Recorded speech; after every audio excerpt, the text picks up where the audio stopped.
Good evening, everyone. Sorry, you caught me as I was just shaking my dice out. I was trying to find my good dice. I need to roll my sleeve up. That's what I was planning to. I'm not just doing it to show off. That's just what I was going to do anyway. And I can't show off because I've got a Star Trek t-shirt on, so I'm hardly the cock of the ball. Let's face it. I'm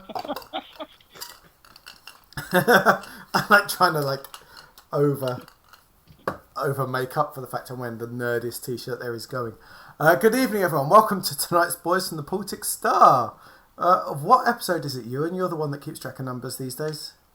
14, 15? It's one of those numbers. This is episode 14, I think. 15. 14. Definitely 14. 14. Yes! Thanks, Liz. Episode 14, number 55 in total. Yes, number 55. Thanks, you, Spez. I've been working out.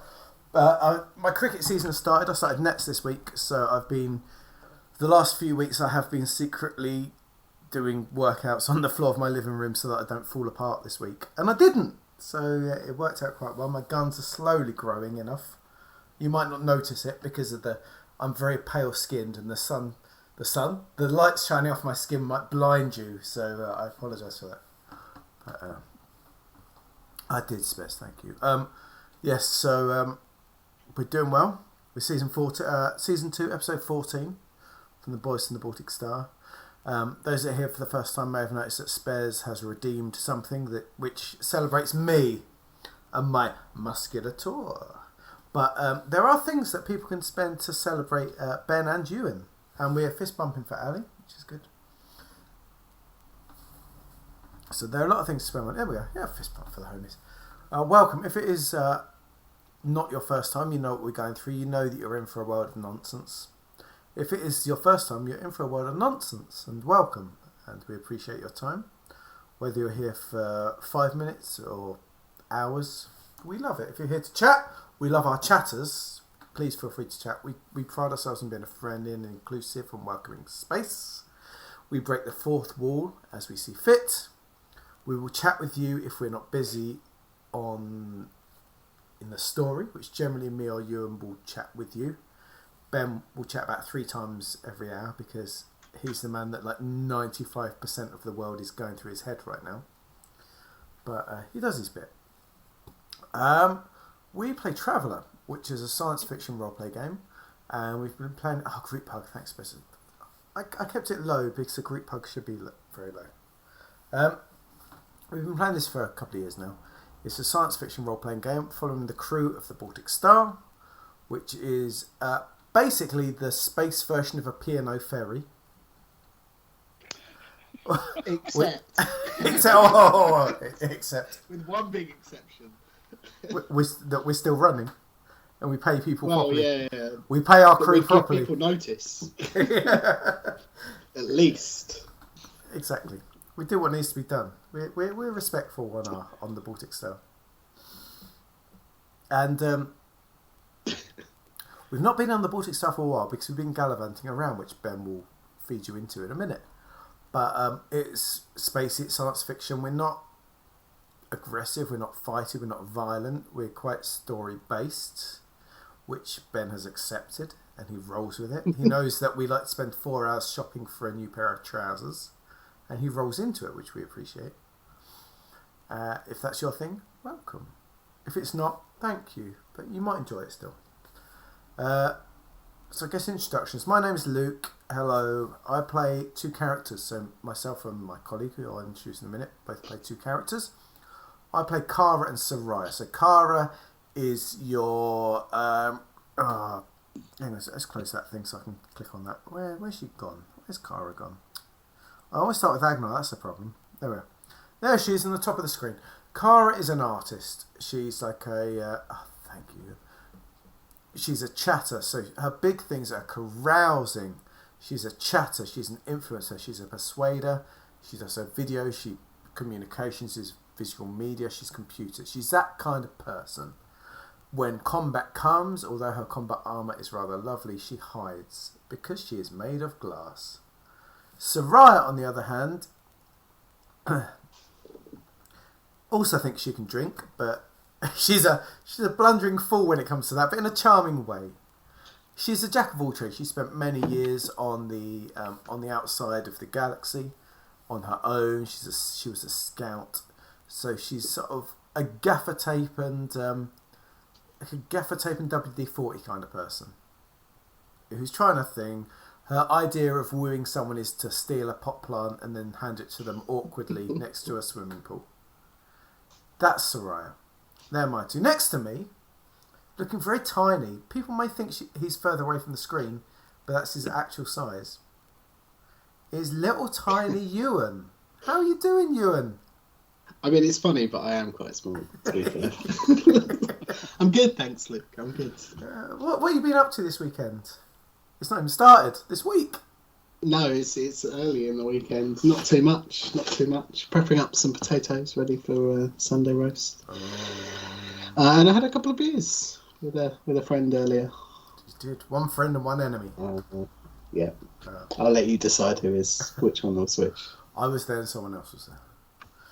As we're next to each other, we can fist bump, freely. We can fist bump, although I might have to move closer so that my fist is I'll move further an away. acceptable size. There we go. Look, that's matching. Yeah, there we go. Ooh, yes. Who do you play, Ewan? What's going on? I play two people as well. I play Agnar, who is a Varga wolf humanoid character. Ex-general military tactics, bit of medical, bit of science, a little bit of biology. And I also play Stefan, general streetwise space rogue, happy-go-lucky type character.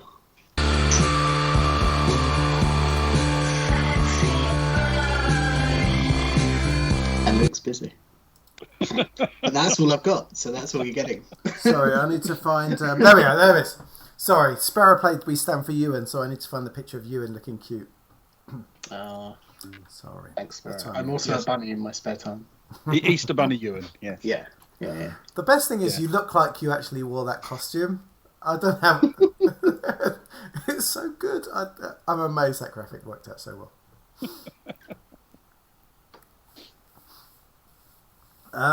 So, like, if you're watching now, right? Look at how cute that Ewan is. Look at how stupid but innocent I am. That wonderful combination. And two along from us is the man that's trying to kill us. He's the man. I feel that's a bit harsh. Wow. If It's the Elmer Fudd to my Bugs Bunny. I tell you, that's the best description I've ever heard. He is the Elmer Fudd of the group. The man. Majestic. You need to resplend, Ben. The man who needs to respond. The man, the fuddy resplendence. Oh, look at him resplending. He is.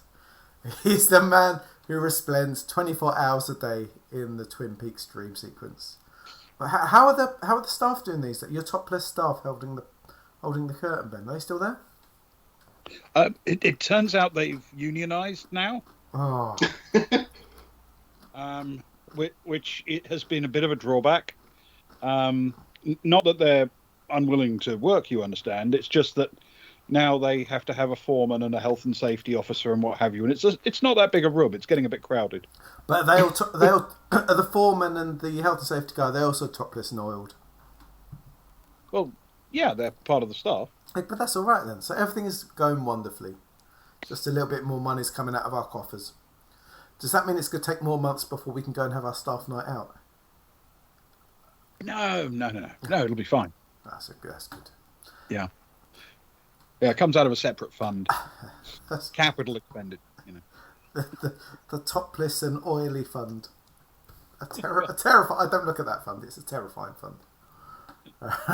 So is Ben the smartest man in any room he walks into, as anyone that's watched this channel will know.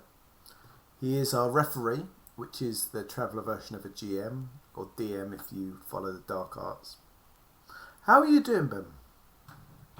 Not too bad, thank you. Not too bad. I've had a literally switched off day, so I'm hopefully recovered and fatigue free.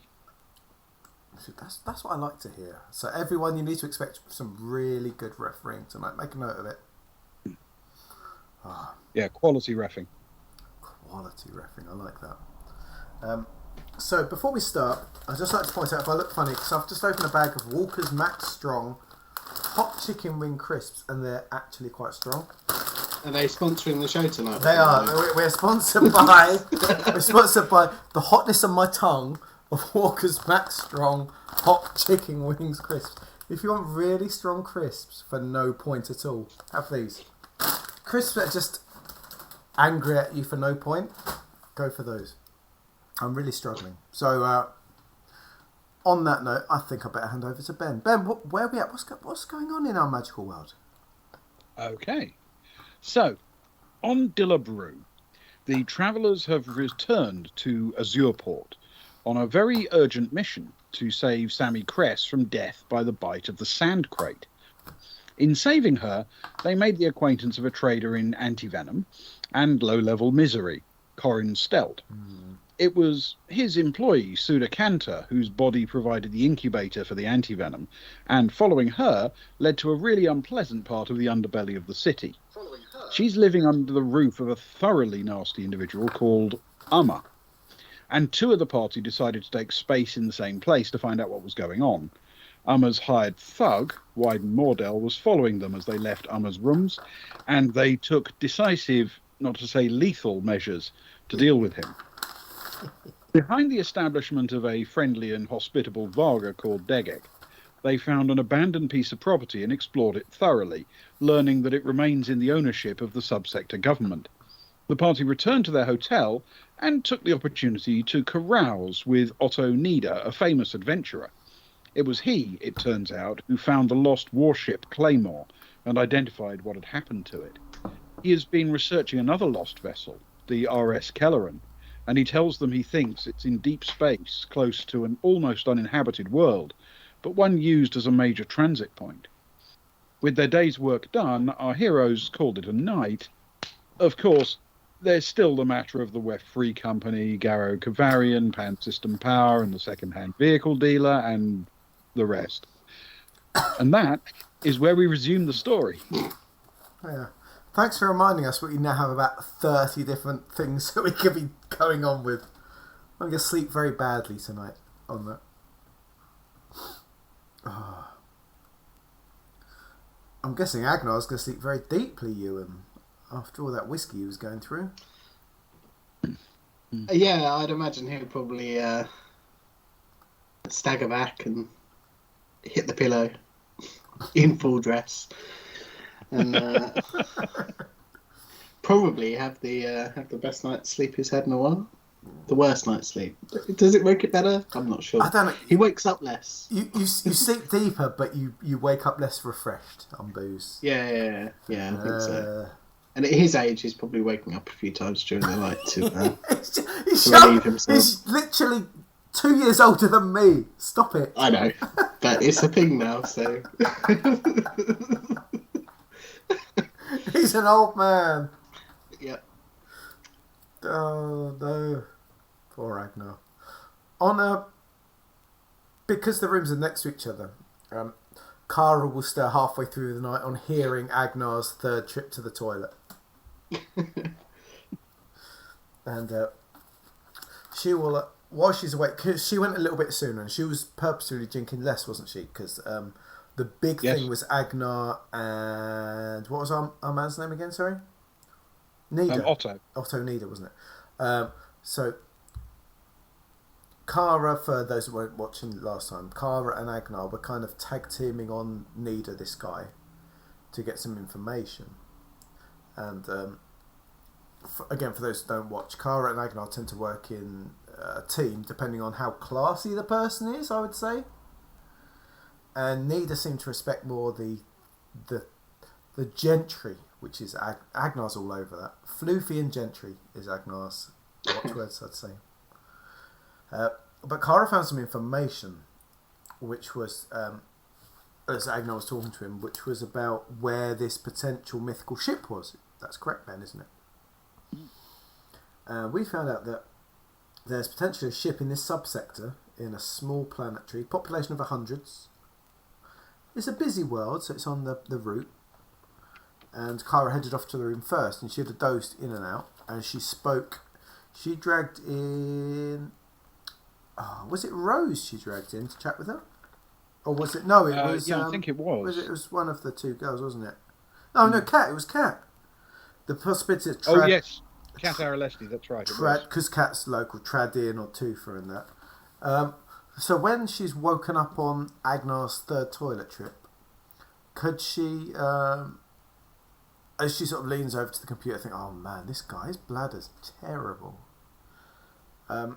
She's going to lean over to the computer and type in a search before she falls asleep again, if that's okay, Ben. For that thing. Okay. A subsector, hundreds of populations, busy world. She's going to type it as she drifts off again and hit the return key as she falls asleep. All right. Is that something I could do, possibly, please? Yeah, I don't see why not. Can you roll an electronics computing check for me? I can. Hang on, let me find my player sheets, which I believe are in here. I haven't warmed. Oh, that was a good for not warming, I tell you. 10 plus 1. Did I get something? I've done it, basically. If it's educational or social, it's either 12 or 13. Yeah, it'll be fine either way. So, can you roll 1d6 for me quickly? I can. It's a 3. Okay. So, you fire off the query at Agnar's very next trip to the loo. The response is already waiting for you. It didn't take very long. And it's not enough to definitively identify it, but the most likely would be probably Brightsea. Oh, Brightsea. Yes. Oh, we've been there before. She's quite excited about that. Indeed. This is where we picked up Rose, of course, on the planet. Wow. It's where you found Rose. It's also actually where you met Fess and found Zoe. We picked up Zoe. Oh, it's like the plug hole of our entire existence. Yeah. Yeah, and it's good that Fess knows it so well. Fess! Don't dirty your mouth with his name. She sort of sees it and sort of closes. Thank you. Oh, I didn't realise. No, I'd actually typed that into Nightbot. Thank you. I forgot I'd done that. Kara sort of closes the laptop lid, makes a note to close the laptop lid and tries to get to sleep because for a very fancy hotel, the wall between her and the next suite is quite thin. Or Agnar's very noisy at going to the toilet. One of the two. Okay. Does anyone else have any nighttime activities? No, my Stefan certainly doesn't. Agnar will probably get up a couple of times. I don't know, Luke, you tell me. I don't know. Yeah, we're in my ballpark right now. Oh, I'll definitely get up a couple of times. No. I don't have anything that I wish to either of my two to do. Okay. Then by the time you start to stir the following morning, Zoe is already up and showered and about, of course, and is excitedly telling everyone that Sammy is up and about. Tired, but recovered. Exciting. Good stuff. I assume we're on some kind of communicator for this. Yeah. Agnar will, send some positive messages back, and he'll send a message to. You're gonna have to remind me. Medic, actual medic. on the ship who looked after Sammy. That is Gerg Sutter. Oh, Gerg Sutter. Gerg Sutter, yeah. Sorry. He'll send a message to, like, a personal message to Gerg Sutter and just say, good job. Thanks for helping Sammy. As he goes about his morning routine and gets ready. I know his morning routine is basically make a coffee and lean over the balcony, isn't it? We know that. Yeah. He loves a balcony. He loves a gaze into the middle distance. He enjoys a balcony and a fruit basket, it turns out. Yeah. Oh, lovely. Every third day or so, he has to shampoo his entire body. Does he blow dry? Takes a what, like every now and then it takes a little bit longer to get ready. Does he do his whole body in one day, or does he go for like head and shoulders one day, then like the chest and like down to the navel the next day, and then the legs the third? No, he'd do it all in one day, and just take like an extra hour to get ready on that day. Oh, is that today? Yeah. Yeah. Lucky you've got nothing to rush for. Luckily, we don't have a queue of jobs lined up. No. What's on the cards for today? Well, I've checked that he's in the same room as Soraya, Stefan, and Rick. Soraya will be very grumpily banging on the door for about 40 minutes. Agnar, hurry up! I stink. Agnar. It can't take this long. Agnar. I mean, his ears are full of shampoo and water and probably can't hear. He won't respond if he does. He'll just be, he'll be as quick as possible. He won't go out of his way to annoy people. Some things take time. So while he's doing that, I guess Soraya will grab a cup of tea or whatever from in the room. It's a suite, so we've got all the building stuff. And crash down on the sofa opposite the coffee table next to Stefan, who I'm guessing is up. And you say, right, Stefan, I guess we've got a lot of things we could do. What do you want to do, man? We're in town. Do you want to lean on Uma? Do you want to go and check the council, see about this building?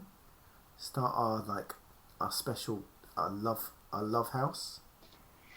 Should we go further afield? What are you thinking?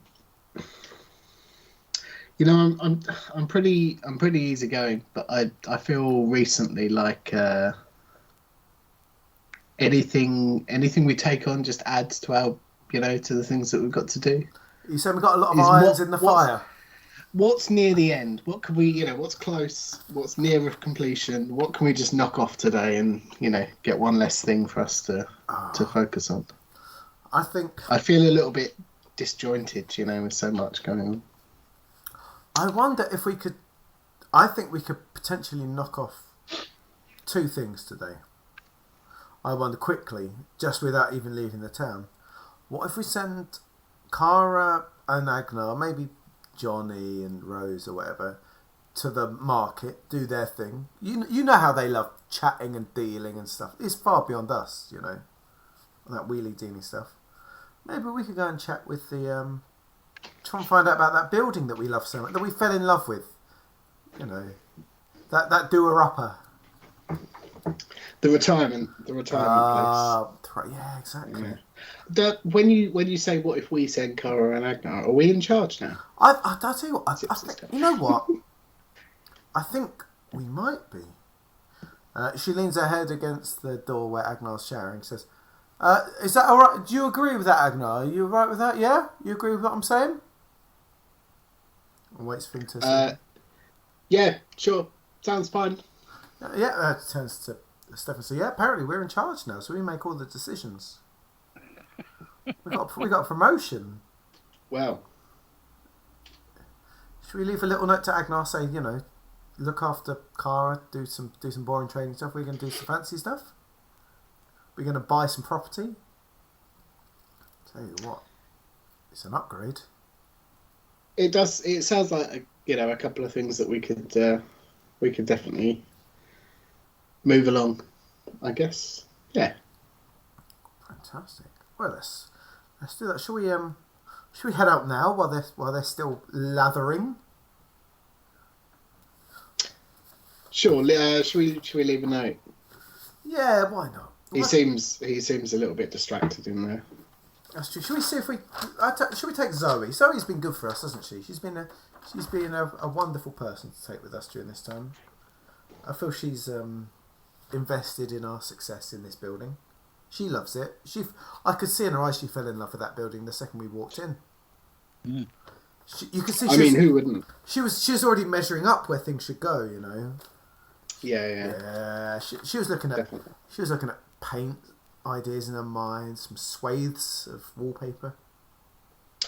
Before I forget, that guy over at the vehicle trading place, he wasn't in a rush, was he? I think he wanted the deal to be done. I think that's someplace that should probably be done this time too. The PSP people, isn't it? That's a double winner because he wants it done, and our boy's house got knocked in. He's got dealings with them as well. Yeah. The day is long. That feels like a bigger thing though. To be fair. You want to go PSP first? No.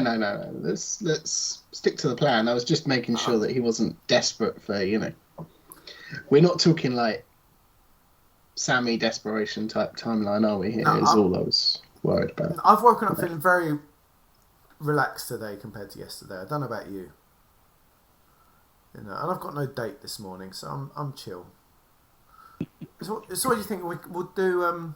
So if we go chat to the council, they can do. We'll leave a little message and say we'll meet up with them later in the afternoon, and we'll all go over and meet PSP. As much as we're in charge now, I think we can both agree that those two are better at schmoozing the powers that be. Sure. Sure. So let's do our separate things, and we'll come together, organise something with PSP, and we'll go from there. Sound like a plan? Yeah, definitely. All right. And on the way out the door, Stefan will just he'll say to Soraya, "So, how was the date with Tim? How are things going?"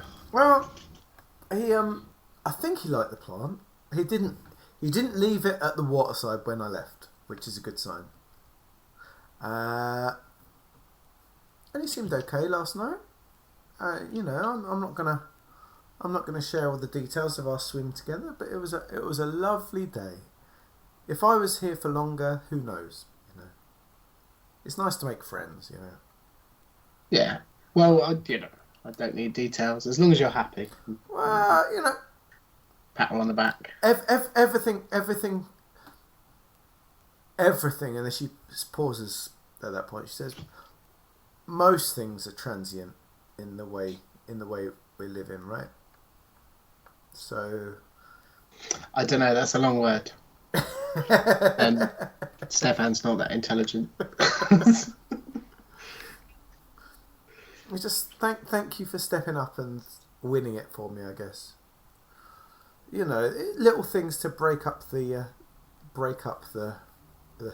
planet's planet, man. You're a good friend, Stefan. And she puts her arm around the shoulder and gives him a little squeeze.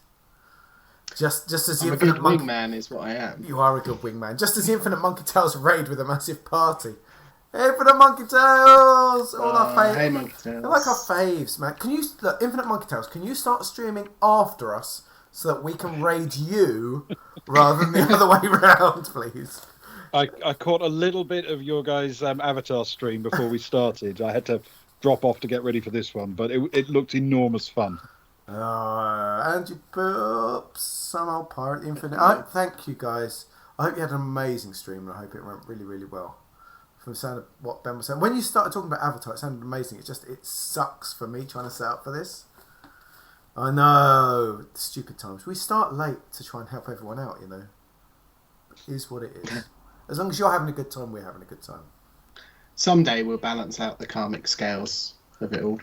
Should we start super early one day on a Friday just so we can? We'll do that. So we can just bounce we can probably have a special or something at some point. Yeah. One shot something. We will try anyway. our stats on Twitch basically say that 90% of all our viewers come from Infinite Monkey Tales stream. So thank you guys. I'm glad you had a really good stream, and I hope you're all still alive and you haven't lost too many heroes along the way. Right, could we auto host before we start, Spez? Does that work? So could we do a warm up before our stream? Sorry, we're taking a pause here. Can we auto host before we jump into our thing, so people know? So we could, we could do a warm up to our stream, auto host Infinite Monkey Tales, and then bump onto ours. I think fantastic. No, we want to support you guys because you guys pop in. We would like. We'll have a chat about it and see what we can do, because it would be lovely to be able to return the favour. And we know the reality that people pop in because you've just had 3 hours of stream, so people hang out for 5 and then drop, because that's what always happens for everyone. But we just appreciate the stream. That's what we want to do the other way. So yeah, we'll look into that. We love. I think our 2 streams have got some love going on, and we appreciate that. So we want to bring it your way. So anyway, you've joined us just as Stefan and Soraya have taken control of the group. They've decided now, and they're going off on an important adventure to buy a house. Hopefully. But you know what the council are like? They ain't never going to sell to us. Look, we're proper scruffy.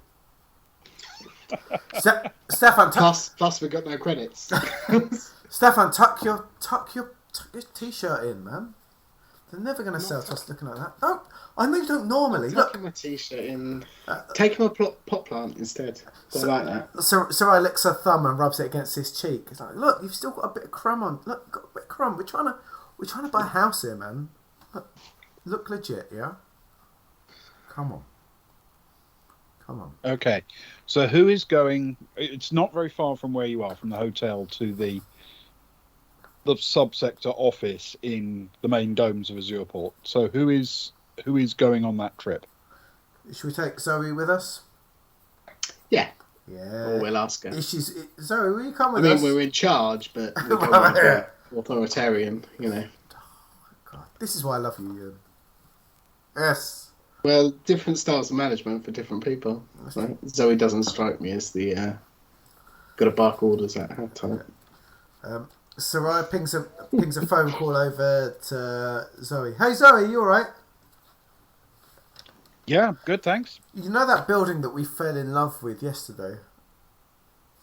I know the building from yesterday. Yeah. Whoa. What did you think of the building yesterday? I thought it was solidly built. But what did you think about that cute little corner? You know that little bit that had the nice little bit of the sun coming in at that part of the day? Was that not whimsical enough for you, Zoe?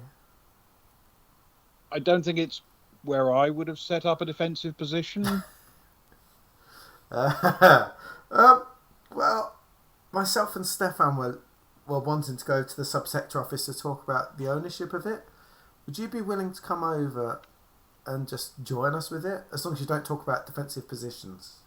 I don't know. Sure. Like, I know the council, and they don't always take kindly to to conversation about defensive positions when you're trying to take a mortgage out on something. Yeah, of course. I'll happily come with you. Thank you. Also, you think I can be useful? You're the most useful of the whole crew, quite frankly. Well, I didn't want to say anything, but also, the Infinity, you subscribe with Prime, and we really appreciate it. I will message you soon. You don't have to. Thank you. All subscribers get a freebie each month, and the first couple is a zine. And I'll message you afterwards. If you want the PDF zine, I'll send it. If you don't have to. But there's freebies for each month. 3, 6, and 9 is like physical stuff, and we'll send stuff over to you if you want. Okay. Don't need to. Thank you very much for Thank the you sub. so Greatly much. appreciate We it. really appreciate it. We do. Okay. Let's head over to that subsector office. It's a strong team. It is. Okay. Finding it isn't difficult. It isn't, however, what you'd call particularly big or plush. Arriving at the sort of front desk of the office, there is nobody behind the front desk at all. Just a little sign saying, you know, please come through and take a seat. And behind it, there's a lounge with a few small offices off it. So I just typed Angie Pops, but I made it as Angie Poops, and I didn't mean that, sorry. I got Angie excited. Pops, thanks for the sub. It's really kind. Lovely. Angie Poops! Thank you, Magin Starler. Thank you so much. I appreciate that. Angie Poops. Yeah, call it Angie Poops from now on. It's canon, I believe. You can, and canon exists in That's the whole not of what canon is. the canon exists on the whole of Twitch, not just the stream. It's Angie Poops from now on. Please forgive him. He has a deplorable excess of personality. So everyone's agreeing. It's Angie Poops from now on. And the hype train is close. We even have got close to a hype train. Don't ignore that. I have no idea what's going on. Don't spend your money. Right. So it's all empty and there's no one there. And is there a little dingy bell that we can ding? No, just a sign that says, "Come back and take a seat in the lounge." Oh no. Soraya picks up the sign and hands it to Stefan and says, "What do you think? What do you think this means?" I think it means we need to go back and take a seat in the lounge. Have you got a pen on you? Is there anything we can? Do you fancy messing around with them a little bit? I tell you what. I mean, there's no Tim here to mess with, so. It did feel empty without Tim, and she sort of fumbles through her pockets and finds a dirty, scuffed old Sharpie, and she passes it to Stefan and say, "Yeah, here you are. It's yours. What do you want?" Thanks. I don't know. My vocabulary. I'm not as smart as you are. Can we change any of these words to make something funny? You're smart in a different way. How does it read again, Ben? It says, "Please come through to the lounge and take a seat." Please come through to the lounge. Change the two to poo. You can check. T's can change to P and add an extra O. Please come poo the lounge. It's like Oscar Wilde never left us. Yeah, do it, Stefan. It's a classic. Do it, Stefan. Stefan will do it. Of course he will. It's route one. Yeah. Oh, So he'll add an extra O. Well, Infinity has just gifted 5 tier 1 subs, which is literally the most magical thing, by the way. Sorry, that cuts into the story as well. That is amazing. Thank you so much. I'll tell you what, yeah. Angie Poops is worth 5 tier 1 subs because it's going to live with them for years. It's going to live with them for years. That's the last Thank you. It's the last we'll ever see of Angie Poops. But thank you so much. That is really generous and we really appreciate that. We do. I tell you... Go on, Luke. No, you carry on. Your heart's swelling. I can see it. It is. Stefan will, in fact, change the word to poops. Oh, in honour. It makes no sense, but it's there. But it feels like the least he can do. Yeah, it feels right. Angie Poops is now canon in our literal traveller game. Look at that. That is quite special. Okay. So and then she takes the sign back and pops it down and we go and sit in the little seated area. Okay. You can see from where you are, 2 of the offices appear to be occupied. One with a middle-aged woman who's focusing intently on her work.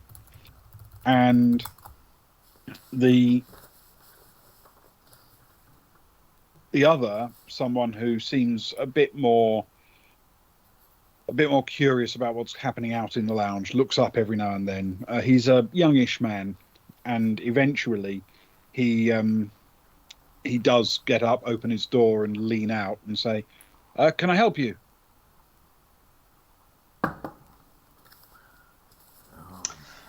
Yes, we're Soraya, what was the address of that? It was I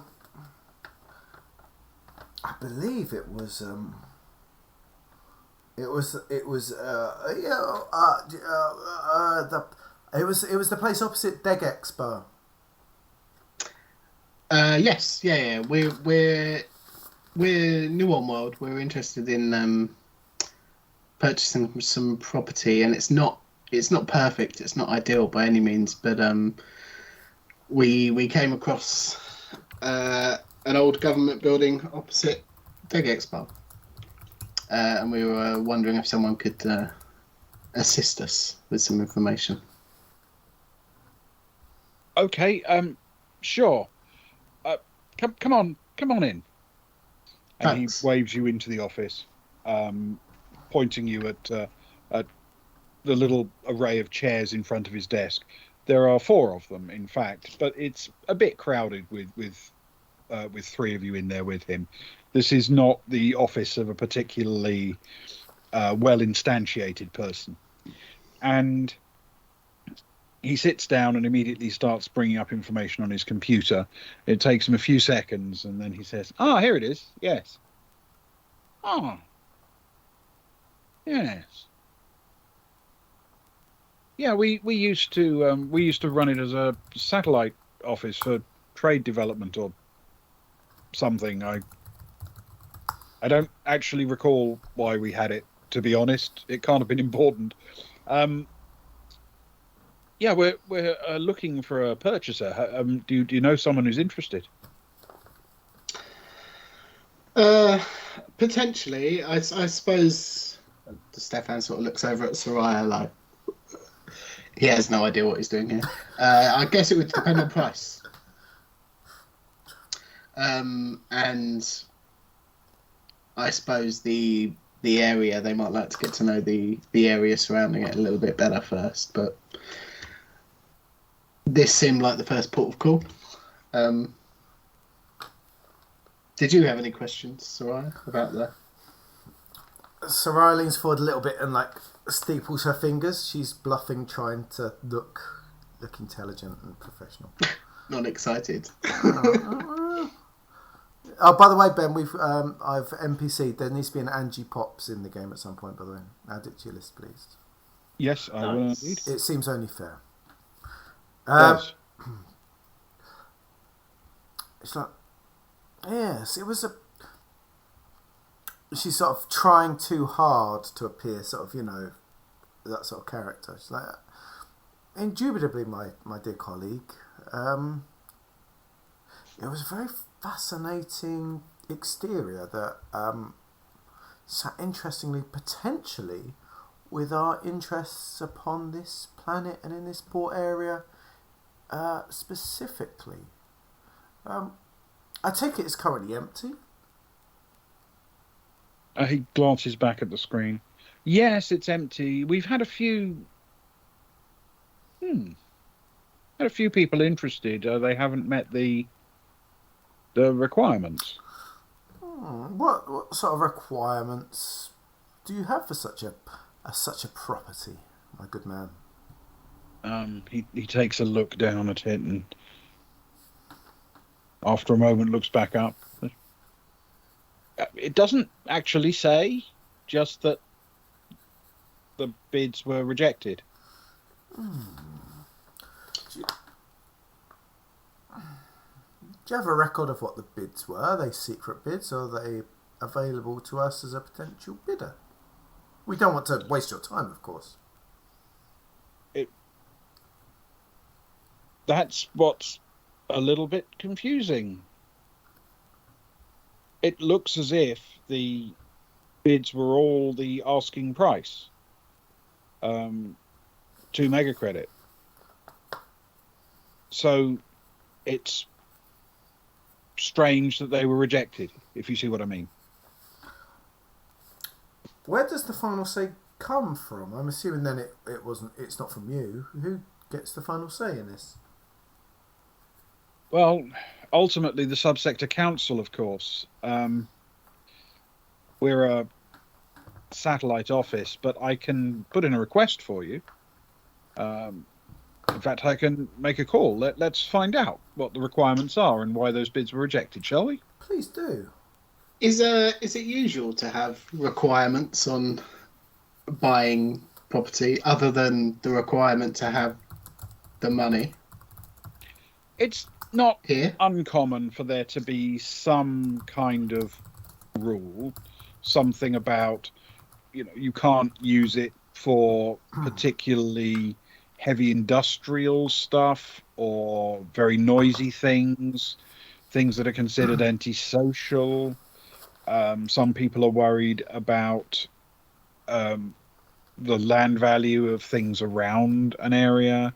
People don't want businesses that operate through the night as well as through the day, that kind of thing. It's not that uncommon for there to be rules. Okay, that's fair enough, I suppose. It's your planet. Okay, please give me a second. And he hits a button on his communicator and immediately starts talking with someone at his more senior office. And bewilderingly quickly, he gets bounced from person to person to person until he finds someone who can answer. And they say, yes, we rejected bids for a few reasons. The decision was made when the property was put up for sale that following the rules for development in Azure Port itself, the property had to be sold for commercial purposes, not for residential. And it had to be sold to a resident of Dilub Rou.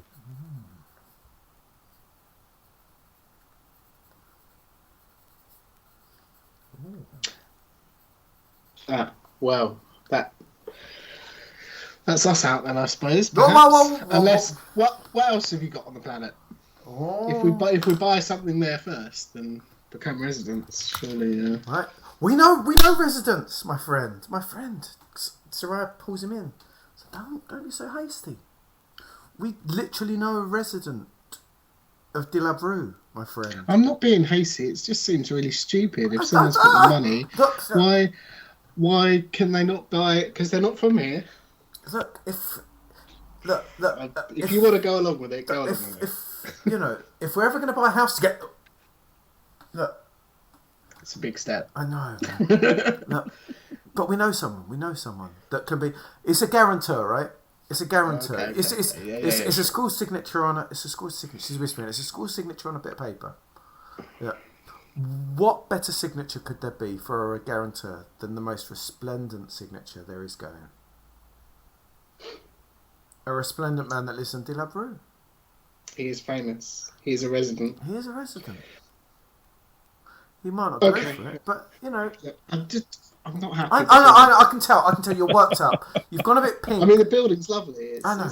Your that vein over your eyes throbbing again, and I know that's only when you're really I know that paperwork and bureaucracy stresses you out. I know that. Look, as she starts massaging his shoulder a little bit, I know. I've known you a long time, and I know it's your main trigger. Yeah, I know that. But come on, man. We can. Hey, Croy, you're right. But there's opportunities. Soraya turns says, the asking price does it need to be all in one, or can it be paid off over time? Can it be mortgaged, or is it a one-shot deal? I mean, if you make an arrangement with a mortgage company, that's your business. We'll be paid up front, either way. Okay. And there needs to be some commercial aspect to it. It's the purpose behind it. It appears that the reason for this decision was that it was supposed to promote the development of locally owned businesses. Okay. That was the decision behind it. Okay.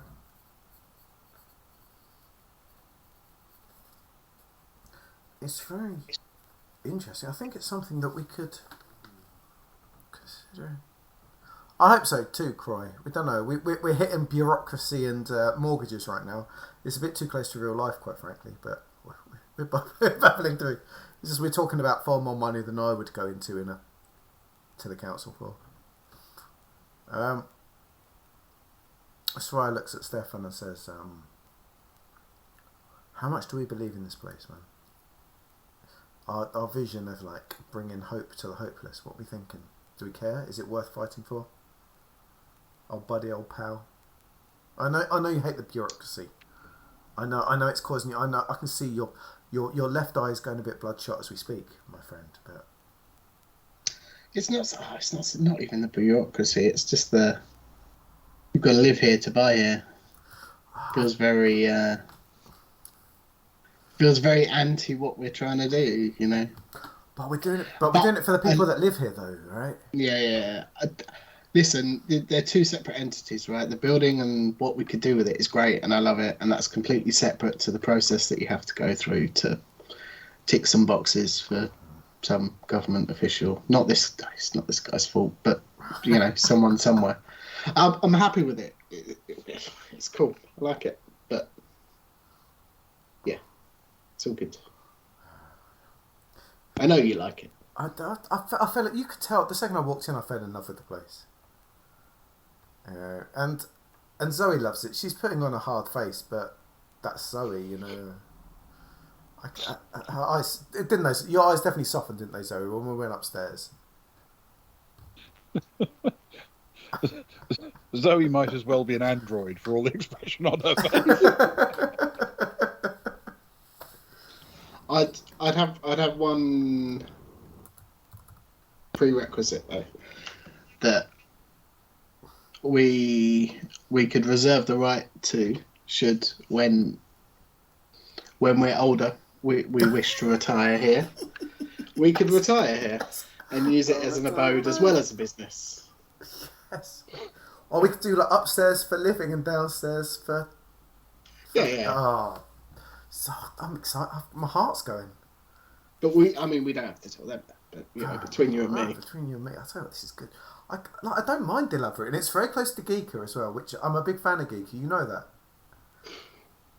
Yeah. I mean, you could pop over there.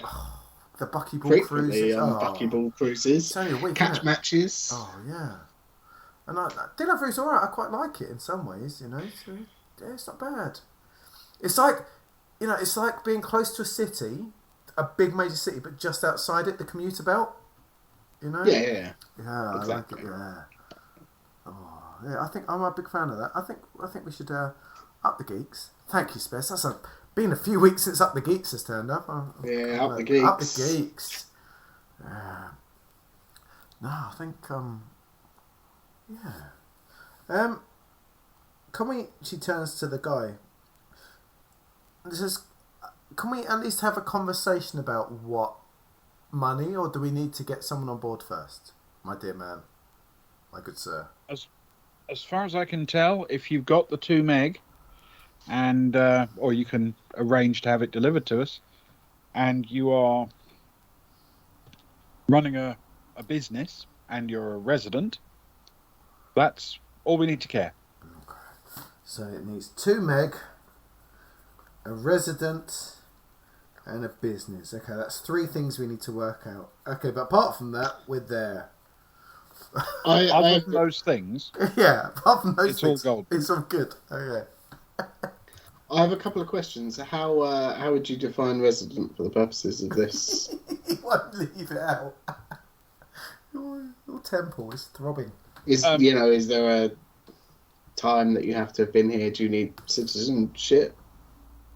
Is that a thing? We're essentially imperial here, so citizenship is Imperium. You don't need to worry about citizenship.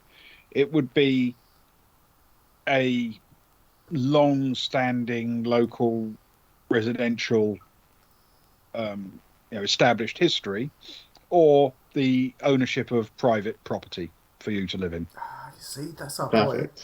That's our boy. We know some people with that. We know some famous people on the planet. So famous, so floofy. Okay. The only other question I had is: has there been much? I take it there's been no interest outside of the rejected. You know, nobody's come in with low offers, but for the right purpose. Are you able to tell us that?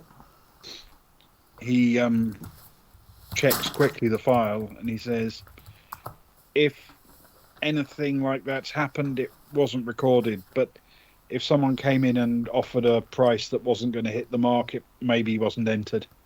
Okay. Fair. Well, thank you. Soraya? We need to get in touch with one of these banks, man. We need to see if we can get a 2 mega credit, set up a deal. You know what I mean? The Gamers Ledge Alert. We love the Gamers Ledge Alert. Thank you, Gamers Ledge. I hope you've had a good evening. Thank you for the alert. We always appreciate it, man. We do indeed. Don't know. I think we've got resident thing.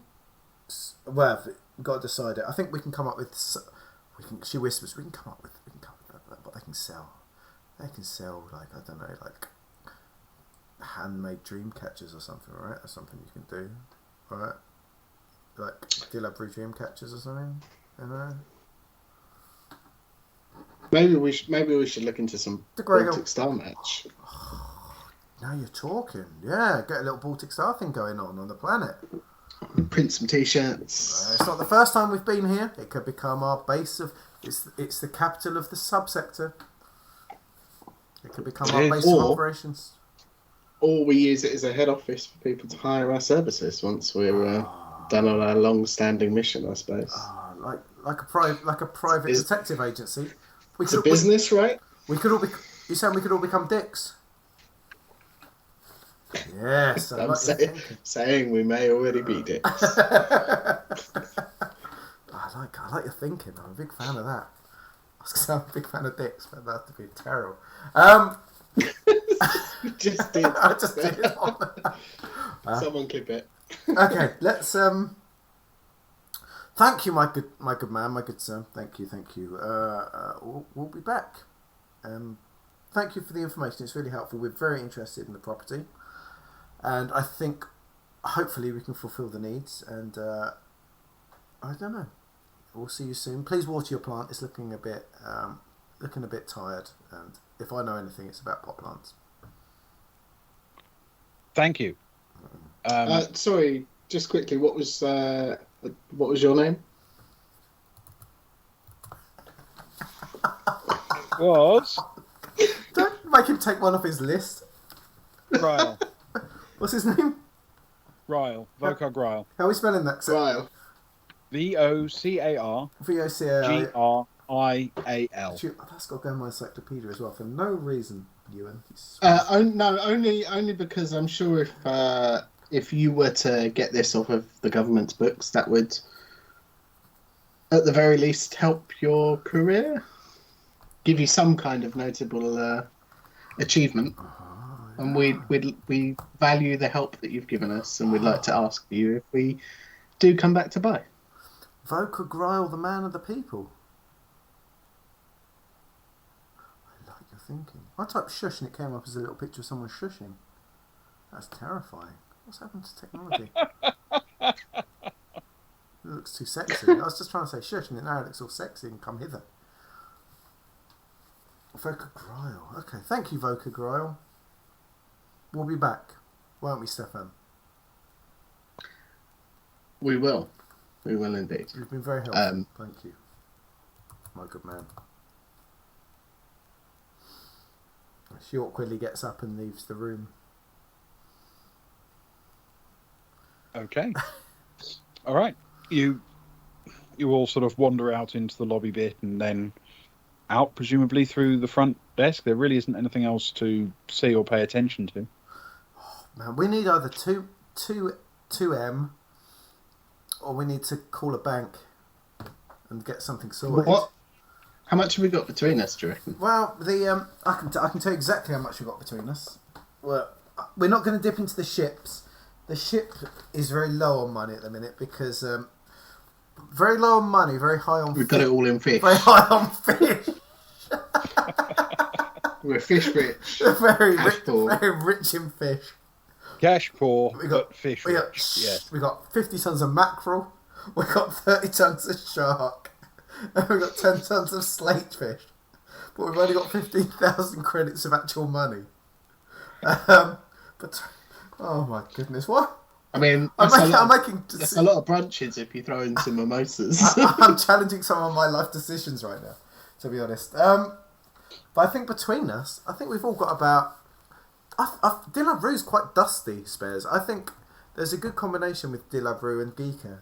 That Kara's going to go and have a chat around, but the thing is, the Baltic Star's not here. There's no selling to be done, I don't think. So the Baltic Star's still on Geeka, isn't it, Ben? Yes. Yeah, so we can't sell nothing. We can buy stuff and put in Stefan's little tummy, but We could stop back when it's we can swing by. when the Baltic Star's been upgraded, possibly, if we've got time. If they let us, I guess. With their beck and call. Yeah. But I think I reckon between the four of us, it's balancing out. Like, Soraya's got 170 and Kara's got 112. We've probably got pushing close to 500,000 between us. And that's if we push everything in. A down payment, I know how things work. A down payment and a mortgage. Our dream is there to make life better for everyone else. And it is a retirement house, as Stefan says. You know, it's a lovely size. It's got a lovely backyard. It's got it's a doer-upper. It's in an upcoming neighbourhood. There's a bar directly opposite. Smelt very clean inside, which is always a good sign. We'd have to. I mean, when we eventually retire, we'd have to speak to the bar owner about their offering somewhere between breakfast and lunchtime. Oh yeah, it would need to become a brunch bar. You're right. All brunch. But I'm sure, on a daily basis, I'm sure they'd be willing to for locals sort something out for us. Yeah. I think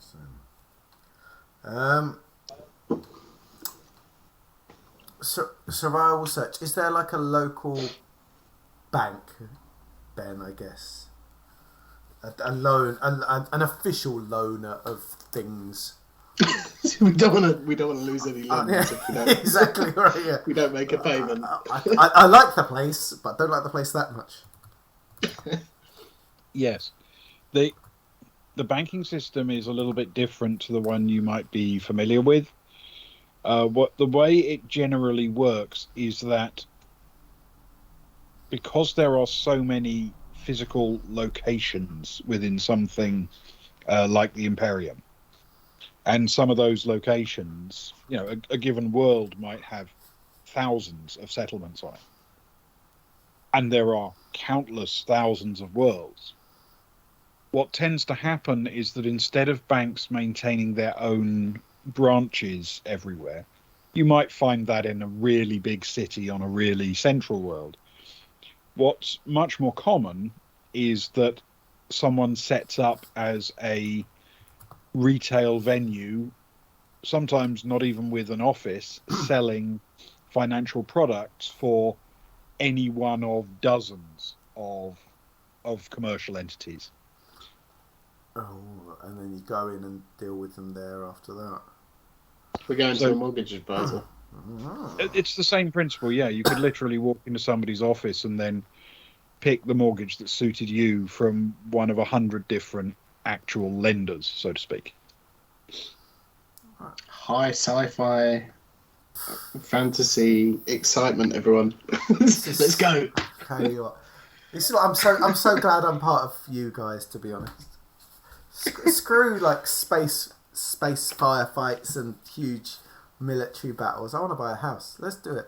Come on. Let's go talk to the mortgage advisor.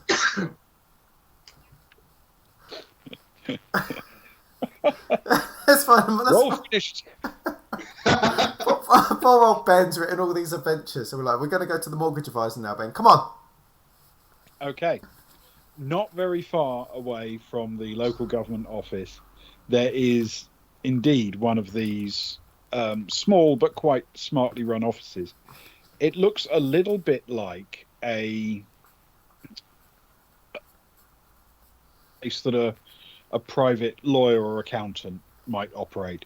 It's just a single cubicle office off the concourse. And all there is a front door that literally leads into a room with a desk in it and a person behind. So I stop Stefan before they walk in and says, before we go in, should we give our man a call and check that he's actually interested in guarantoring us? Because I don't want to go in there and get my pants pulled down, do you know what I mean? I mean, if we've got the cash, there's no guarantor, is there? He just has to make the Just He just that's has true. to sign it. Yeah, that's Technically, true. I guess it would be in his name. Does he? Yeah, sure. I mean, I lose track if we owe him a favour or if he owes us a favour. We did clear out his house for him. yeah. I mean, I think I we think. gave him a lift here, didn't we? Yeah, he gave us. Yeah, I think we're one up. I feel we took out Lara's band for him, and we barely like broke a sweat. We're so skilled. But you are right, as usual in these social situations. Thank you. I think it would be courteous to ask the man before we take out a loan for 2 mega credits. Or taking his name in vain. Yeah. Exactly. As his name is in our group WhatsApp, so I would like to try and call our man, please. The floofiest of all, the most resplendent of all of the crew. You place a call to Telon Rack, and it takes a few seconds, but when he answers, it's enthusiastic. Hello! Telon Rack, how are you, my friend? I'm possible. Yourself? Not doing too badly. How's the place? Have you managed to get oxygen back in yet? Doors? Largely intact now. Oxygen, in places. Yes. How about the bodies? Have you cleared out all the bodies so far? It turns out they weren't that difficult to move. Oh, that's good. That's splendid news. I've got a friend from long ago. Her name was Cara. You remember Cara, don't you? Yes, of course. Yes. She was asking after you yesterday, just asking how things were for you. And you know our friend Agnar, of course. He was singing. I'm familiar with Agnar. He was singing your praises last night. We met a man, and he was saying how wonderful you've been to us. And I just wanted to share how much you've impacted our lives. And thank you so much for that. Well, that's both very kind of you and very suspicious of you. But see, you read through me like an acetate, quite frankly. Like I was giving a presentation on one of those old OHPs. See, we've been won over by your idea of owning property in Dilub Rou. We ourselves have been looking at property in Dilub Rou for, I guess, the purpose of helping those worse off than us, I suppose you could say. Right. We found a property just on the outskirts, not too far off before the desert hits, by the Azure port, and we found a lovely place that was owned by the local government. And our dream, I guess, is to turn it into a place that could support the needy and those that are being abused and taken advantage of. You know Sammy Cress, who was with us when we've sort of taken back your place. Well, I'm familiar with Sammy. Yes. Well, she was bitten by a sandcrate, a snake, and she nearly died. And it was a terrible thing, a very rum do, I believe they say. And we found. I remember we drove with you to Azure Port. Exactly. Well, she's made a recovery, but we had to go through a very sinister man to do it, and he used this poor drug addict lady who he'd sort of lured into it, I guess, and sort of built up her tolerance and was selling her off as sort of the cure, I guess. And I guess you know us. Our hearts very easily lead our minds, and we were very taken by this. And we sort of saw where she was living and those like her, and we just want to, I guess, give them more protection, I guess, and more support. And we saw property that we would love to buy using our money. So just offer a little bit of protection for her and those others. Maybe start a little bit of something, a little side hustle. But to buy such a thing, you need to be a resident. And we're not residents, and of course, my dear friend, you are. And this is where your suspicion comes in. we were wondering if the, who knows, you know, we've got negotiations to go, but if it goes well, I was wondering whether you would dare to be a sponsor for it, I guess. No money on your part, but a sponsor, I suppose.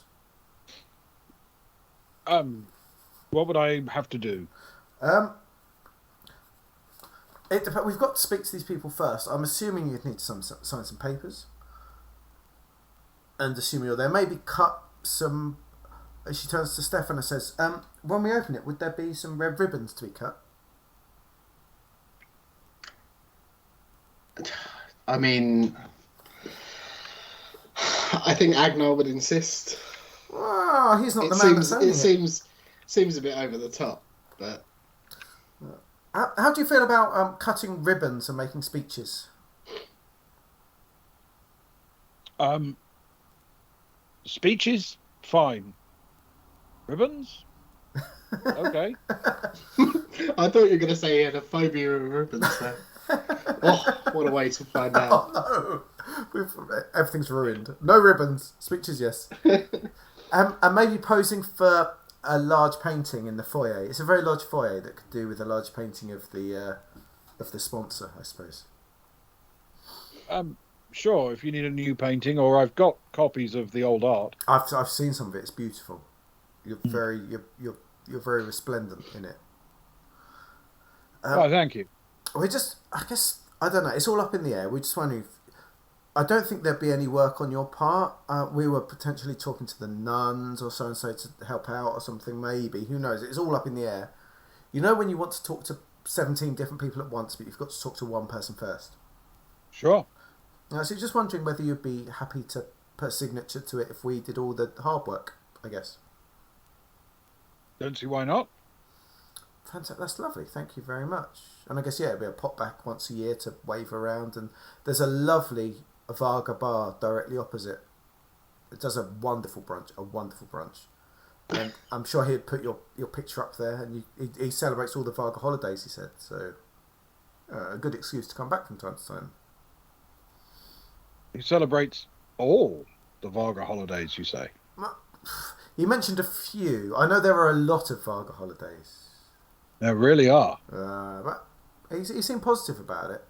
The ones he mentioned sound legit. So yeah, if you're happy to, we got to talk to the guy now, and it might not happen, but you know, we just want to know that you'd be happy for us to mention your name in the conversations. Sounds fine. Wonderful. Well, thank you so much for being understanding, and we really hope it can work out. And excellent. We'll speak to you soon. If you need anything, just drop us a line.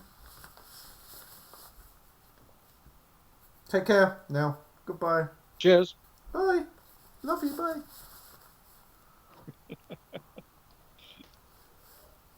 Okay. Night, poops. You sleep well. Thanks, Angie Pops. Big up yourself. Thank you, Angie Pops. Lovely to see you. She turns to Stefan and says, right, my work's done. Go and woo him.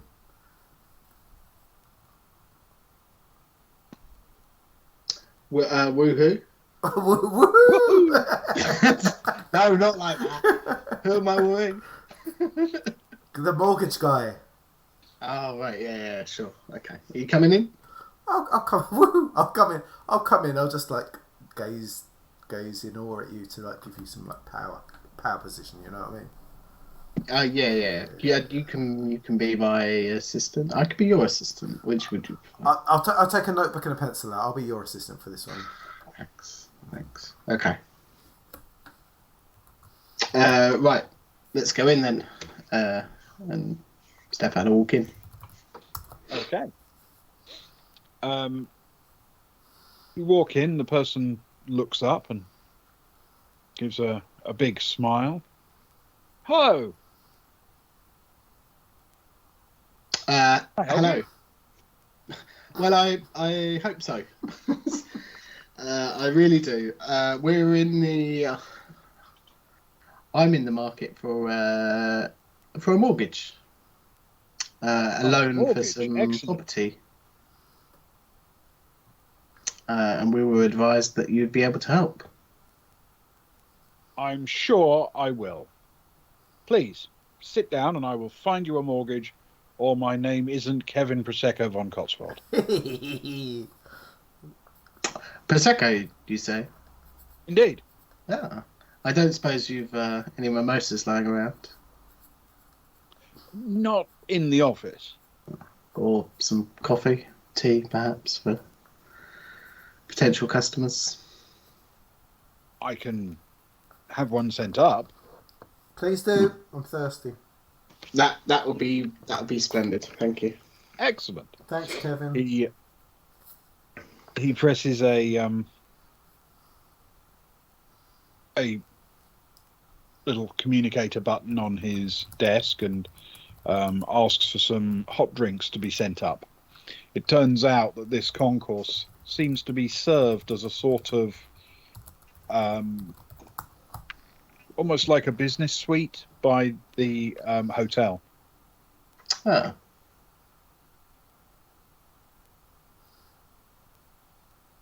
Nice. This is lovely. It's so close to the hotel, like a really nice business suite. Well, thank you. It's small, but it meets my needs. So, the mortgage you're after, the size of the property, the size of the mortgage? Yes. The property is, and we have the address, didn't we? To Cara. Yeah, yes, we know Kara's where it address. is. You've We know got where the it is. He'll give the address and he'll say that's the property that we're after, and I suppose we were looking at a mortgage somewhere in the region of 1.7 to 2 mega creds. Okay. Broadly speaking, your realistic return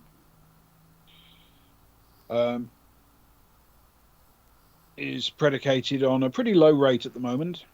It's pretty comfortable, actually. How long is the mortgage term you're interested in? We offer typically 10-year terms, same as ship shares. Seems reasonable. 10 years? I think we can cover that in 10 years, Stefan. That's only a few governments we need to overthrow, isn't it? 10 years seems very reasonable. I've actually, now you mentioned ship shares, I've actually got a couple of ship shares that I've got knocking around. I don't suppose they're worth anything on a mortgage. Not on a mortgage, but they could be worth something on the open market. Okay. Well, let's deal with one thing at a time. 10 years seems perfectly reasonable. The rate you'd be looking at would be somewhere on a 2 mega credit mortgage. Would be somewhere of the order of 20,000 credits a month. Oh, that seems reasonable.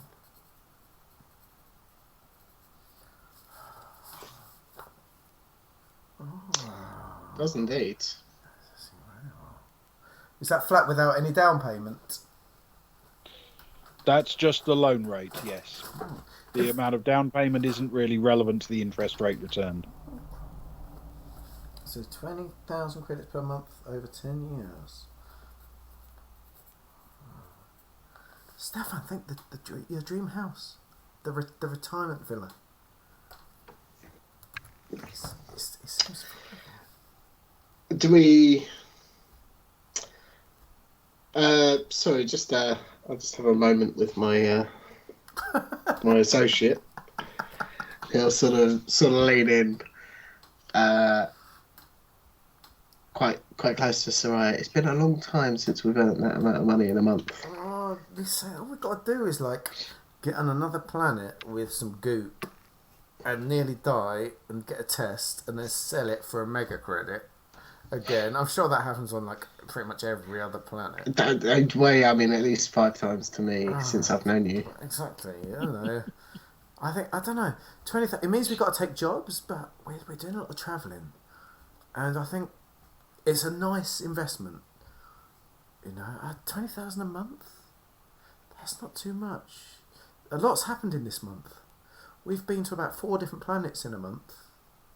Yeah, and we spent money. We haven't made any money. Well, all we got to do, like, I know it might be an unpopular thing, but maybe we need to, if we just cut down from 4 to 3 brunches a day.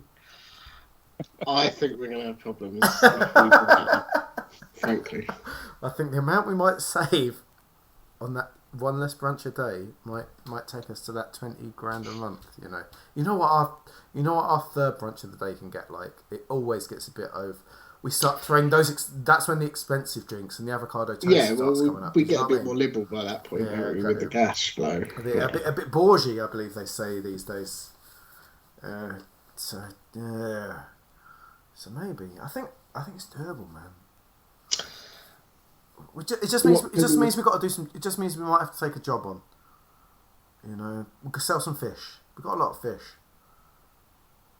Bear in mind, this is 20k plus whatever it costs to provide for the people that are there. That is true. There will probably need to be some more thousands sent to the place. I agree. I totally agree with that, and there'll be an upkeep. Wouldn't it make, it's invested less whatever hundreds we make from the actual business itself, from selling the dream catchers. They're big business right now. Maybe we need to rethink the dream catchers. Dream catchers are really popular right now. Have you not seen? Okay. Have you not seen them? Like the bar had like 6 hung up there. Literally, people are walking around holding them right now. They're the thing. They're de rigueur in Dilub Rou. That's what Tim told me. He's trying to get into the Dreamcatcher business.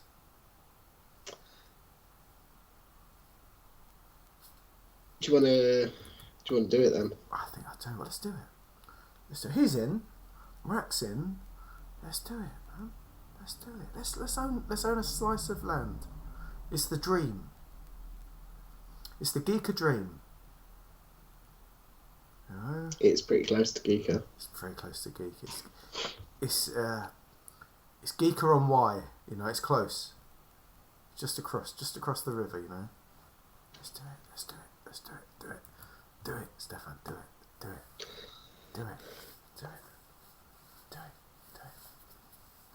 Okay, that sounds wonderful. We'll take it. All right. Okay. He brings forward the relevant things for you to put your electronic signatures on. Are you going for the full 2 mega credits as the lump? Do we want to do the full amount, or do we want to take the edge off? What's actually? Yeah, Stefan, I'll ask him. What would be the difference if, say, we wanted to? If we could take, I reckon we could take 400 off. Yeah, we could take 400 off probably. 1.6. How much would that be a month? 1.6 would be 16,000 credits a month. If we've got the money anyway, that extra 4,000 might help. What do you think? It knocks us back, but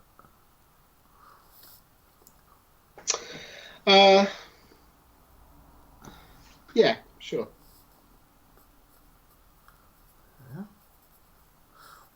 What if we take the 16, so we each lose 100,000, right? But then we take it a little bit more, so we do it all up and make it all swanky.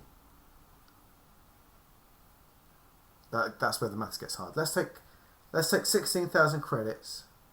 So we each put 100,000 in. Yeah, it's less interest, isn't it? At the end of the day.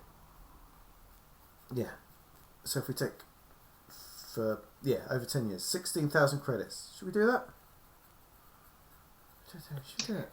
Should we not? We're in charge now, aren't we? After all, we're in charge. The others don't need to know because that's true. We're making the decisions now. Let's make this our first executive decision. You're all giving 100,000 to our retirement house. The others will be so happy. They will. It's we'll, an investment. We'll take 1.6, please. Okay. 1.6 mega credit mortgage.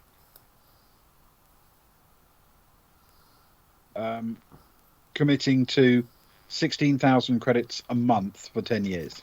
Yes. Oh, I finally got something to write down in my debt section on my character sheet. It's not debt; it's an investment. Okay. Look, when we find this Star Destroyer thing, we'll make billions. We'll just pay it. We'll pay it off. I'm sure they'll charge us for paying it off early. All the mortgages do, but you know what I mean. We can pay it off early if we need to. Yeah, let's do it. I'm excited, Stefan. I've wondered for so many years, and now I've got a little. Hopefully, we've just got to write a good business plan. So the total repayment will be 1.92 mega credits. Okay, seems fair. Well, it doesn't seem fair, but that's capitalism, isn't it? Well, you want a mortgage, someone's going to make their money off the loan, aren't they? He's only going to make. He's making 320,000. That's not disgusting, I suppose. Over 10 years. Yeah. That's 32,000. Yeah, okay, that's all right. That's better than my mortgage. I need to go through this guy when I remortgage my house. Yeah, but I'm guessing your mortgage isn't just 10 years. No, it's not. I'm going to be pretty much dead by the time mine runs out. Right. This is good, right? For 12 years, then. Yeah. Soraya presses the button, which immediately takes away 100,000 of everyone's, which even if they weren't expecting it. Everyone's going to be so pleased. Yeah. Okay. Kara's only down to 12 grand after being all fancy. But yeah, Agnar's not looking great. He's looking great. It's just his money's not. No, that's very nice. As long as you can find, I mean, you understand the actual deal won't go through until you found a property. Yeah. Because the mortgage is a secured loan against the property that you find. So, so at this point, you're not committed until such time as you've purchased the property. Yeah, that sounds reasonable. So this is all speaky. Yeah. But I assume we get all the relevant documentation to say that. Yep, it's all lined up. As soon as you have signed the relevant deed for the property, the mortgage will just fire off and 1.6 million will be paid to the current owner. Then you'll be responsible for the other 400, of course. Fantastic. Well, Soraya will be. She's now got it. What? You were the first person to sign. You pushed the button to take 100,000 off of everyone. If you actually look carefully, I didn't sign as Soraya. I signed as A Poops.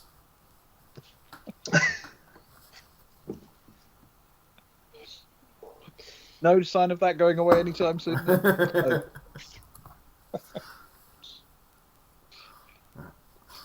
All right. Okay. You done here?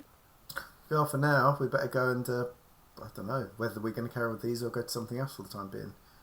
I reckon we need to talk to some nuns as well, if we can call them. Ewan, get them on board. What do you think? They're loving. Yeah, I think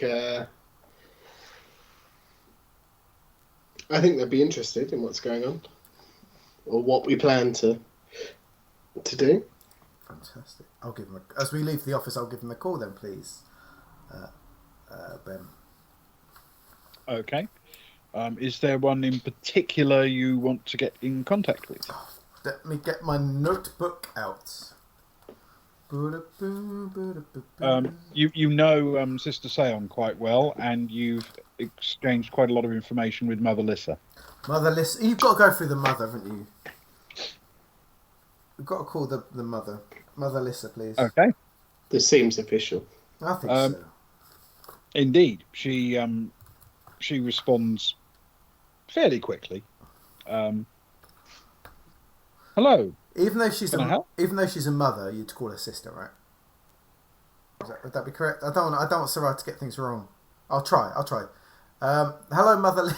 I'm bottling it. Hello, Mother Lissa. How are you? Passably well, thank you. I hope the world is treating you well. The world is treating us well, thank you. And the world, in fact, has thrown uh, us an opportunity to, I guess, leave Dilub Rou a better place than when we first got here. And it's something that we would like to pass by you, as I think myself and my colleagues were both really blessed by our time with you. And I think it's something we'd like to share with you that we think we'd like you to consider as a nunnery, as a monastery, as a place of worship to consider, I suppose. Well, of course. It's nothing is certain right now, but we've been spending time, as you know, in Azurport, and on the outskirts. A friend of ours who came with us, Sammy Cress, was poisoned by a sand crate when we went to the mines. A terrible thing, very close to death, and through the grace of Soraya would know what God, who they went to. Through the grace of God, we got back just in time, and we found this man who could heal her with sort of an anti-venom. But the way it was solved, don't know if you've heard of this before, was through using a person through which the venom was given. Alas, I am familiar with the concept. And our hearts were moved deeply by this young lady and through the situation she found herself in. And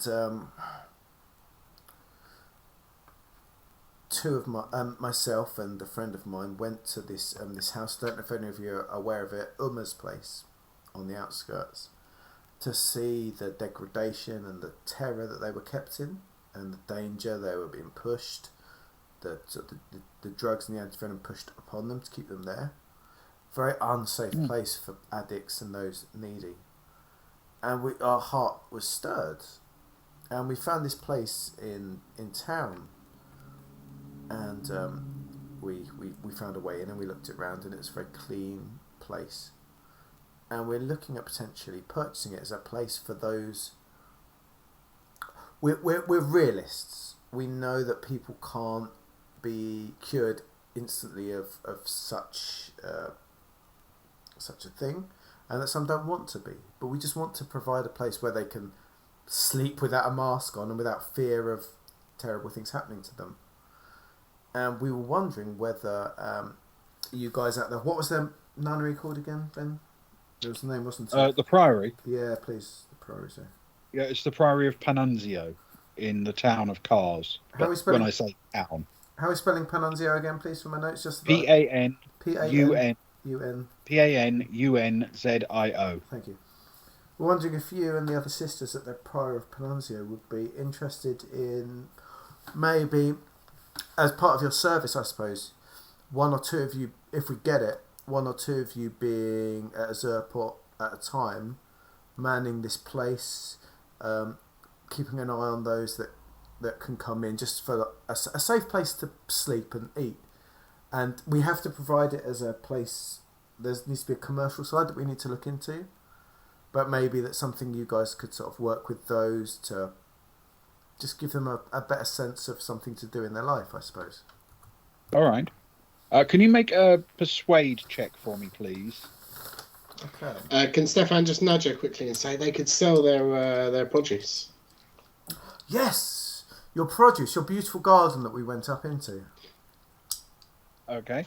Persuade check with intellect, please. Oh, that's a lot, Stefan. You're an absolute legend. Right, I've lost a dice there. And it rolled a 6 on the floor, so don't lose that one. Right, oh yeah. So I'm a +2. And, hopefully. That was a 6 plus 2 is an 8. Okay. There's quite a long pause. And then Lissa says, it would be impractical for us, I'm afraid. our sisters have to remain here in order to conduct the services and take care of their own spiritual needs. However,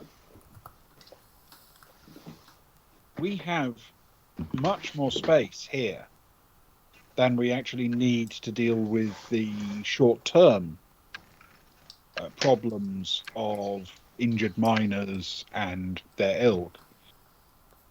If you wish to relocate these people in peril to the Priory, we would welcome them with open arms, of course.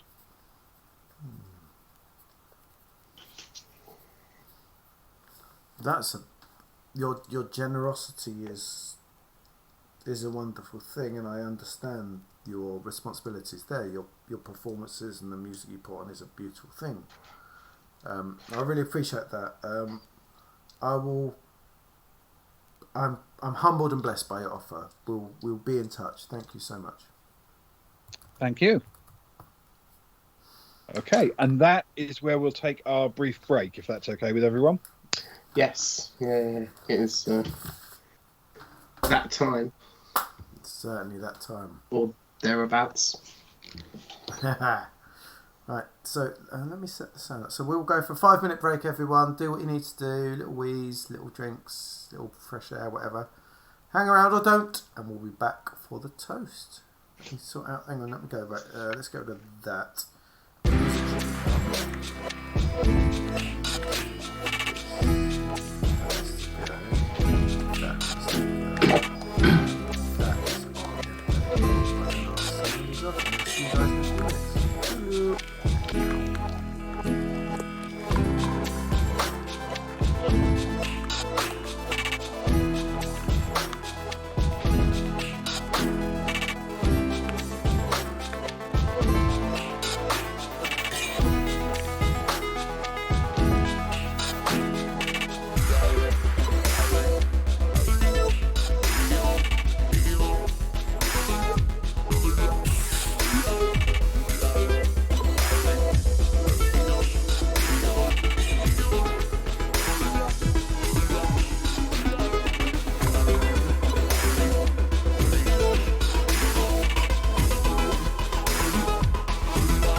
Go.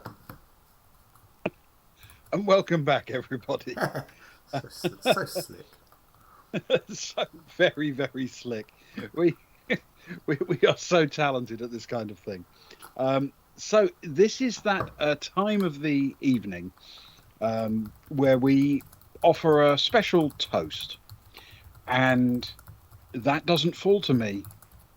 That falls to my good friend Luke. So take it away, Luke. It's very kind of you. And this is the most important part of a stream, where we toast a very important fallen comrade. And the toast passes around, and currently it's fallen upon me for the last few weeks. And I felt that it's very important to show the respect. And I'm glad to see that Ben's doing it already. The respect is due that as the mighty Greyhill shows in his very strong forearms that myself and Ewan cannot hope to live up to. Only Ben alone is anywhere near it. I mean... Look at those are like hunks of ham. But for the rest of us, myself and Ewan and you in our chat, I hope will raise your glass. And I'd like us to all hold it up as Greyhill would want. See, right, so I get flustered. So please hold up, ready for the toast. For the entirety of the toast. I wrote a poem tonight. I hope it's okay that people happy for me to read the poem. It's a poem that means a lot to me about a man, Greyhill, that means a lot to me, and I put a lot of thought into it. So we're going to take it seriously. So, hang on. The emotions are getting to me. Hang on a second. Okay. Here we go. Greyhill, if you've got to go away, don't think I could take the pain. Won't you serve another drink? Don't leave me alone like this. Don't you say it's the final round. Won't you stay for another drink? Don't you know we've come too far now just to go and throw the leftovers all away? I thought I heard you'd say you'd serve me. That your service was going to be here to stay. I've only just begun to know you. All I can say is won't you serve just one more drink? Greyhill, if you've got to go away, I don't think I could take the pain. Won't you serve another drink? Don't leave me alone like this. Don't you say it's the final round. Won't you stay another day? But sadly, he is gone. There is no more final rounds. Just the last round we had all those months ago. And for that I say, let us toast the late, great Greyhill Bast. Greyhill Bast. Greyhill Bast.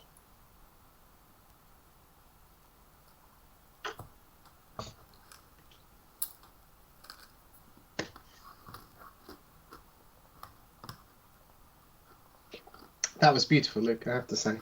I'm quite impressed. Another completely original creation of yours. I know. Put a lot of work into that. Mm. Thank you. Oh, better get the graphics back up again. Right, okay, so our story is going to move away from the exciting world of mortgage negotiations. Well, I'm dog enough. And being rejected by nuns. And story of my life. and we are now moving into another part. So tell us what we're setting up next. Who's going and going where? It's Agnar and Kara. Is that right? Agnar and Kara. Luke. Yes. And who else? I like to Are we taking anyone? Yeah. I like to think that Kara came into the room to bang on the door for Agnar, knowing that he takes an extra hour. She lets herself in and sees a note on the table from Soraya saying, Agnar and Kara, we're the leaders now. Love, SNS. And banging on the shower. Agnar! Agnar! Stefan and Soraya have gone rogue. That's what they normally do, isn't it? No, but literally, look at this. Literally, Rogue. They're gonna buy a house or something. Hold on, and he'll turn the water off. I'm just let me just get towel dry, and I'll be out. There's no time to dry. You can air dry. And he wraps a towel around himself and opens the door and comes dripping out, sopping wet. What's the urgency? What's wrong? I think they're gonna buy that house. We need to get out there and do our thing before they spend all our money. They can't afford to buy a house. They don't buy a house. They haven't got our money. I've got my money. You've got your money. Yeah, but don't you remember we did that thing where we share our things? That stupid thing. I know it was my fault. I signed us up. I was drunk that night, and Stefan was telling me it'd be a good idea. You can literally scan it, and our money's we need to. You didn't tell me that could happen. Oh, I know, but I didn't want to tell you that. I was embarrassed, man, and I look up to you. You're like a father figure to me. Even with a towel around your waist and really, really, really sopping wet. A father figure who you sign up to some scam so that people can steal their money. That's what everyone does to their fathers, isn't it? Come on. All right, wait outside. I'll get some clothes and I'll be out in 5 minutes. Okay. But after this, my combat armour's going to need a proper dry. Just put another one of your stinky trees in there. It'll be alright. And he'll throw in some clothes and run out. And right, okay. Where are they? Oh, they're gone. I think. Look, we need to get down. Should we get before they spend all the money? I wanted to do some trading. Can we go down to the trading hall? So the thing that you just got me out the shower to do because you're so urgent that they're going to spend all of our money is now fine, and you're actually you should have just said that you wanted to go and you wanted some company. Look, that people respect you. You're so yes. Well, you're normally floofy. I don't know if they'll respect you now. You look a bit drowned, but come on, you always have when we go. You know when we go to trading halls, you always have a way. You know them. Those angry people that try and sell you things loudly, you always have such a way of soothing them. I just get them angry. We always get the best deals when you're around. Okay. Well, I assume this is happening relatively soon after, and if Agnar was to check his purse, there wouldn't be anything missing yet? No, nothing yet. So at that point, he'll look.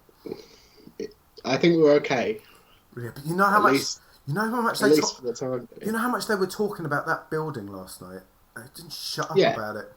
But, and we all know Zoe really loves it more than the two of them, right? She was giving off their vibes. You saw those vibes, right? I did. But what make just because they're not here doesn't mean that they've run off to buy a building with our money. They've said they've taken control. They're the leaders now. What? That's what they said. I knew that'd be the thing that triggers you. Look, it says here they're the leaders. They're the leaders now. Well, that's ridiculous. They can't even make decisions. They can't even lead themselves. Just because they've got shortcomings in certain things that we excel in, they're good. I'm not knocking them. It's a ridiculous idea. Look, you and I can't do somersaults. If this whole crew was based on somersaults, Stefan would be the leader anyway, right? Yes. I think he's just gone rogue. I think they're reordering the priorities. Instead of leadership and communication, it's now somersaults and drinking. I mean, that sounds... And love of buckyball. Kind of like us anyway. We'll go do some trading. I don't think it's a major thing to worry about, and we'll catch up with them at some point. Drop them a message if you're that worried. Find out where they are. And I will. I'm sure eventually one of them will look at their devices once they're not preoccupied with whatever buckyball and rogue and probably brunch. They're probably just having brunch without us. Yeah, but that's what they used to do. Probably what they consider leadership is probably deciding when to have brunch. That's because our whole leadership pyramid is based on brunch. Well, that's true. But I wouldn't worry too much. I don't think they can get themselves in too much trouble.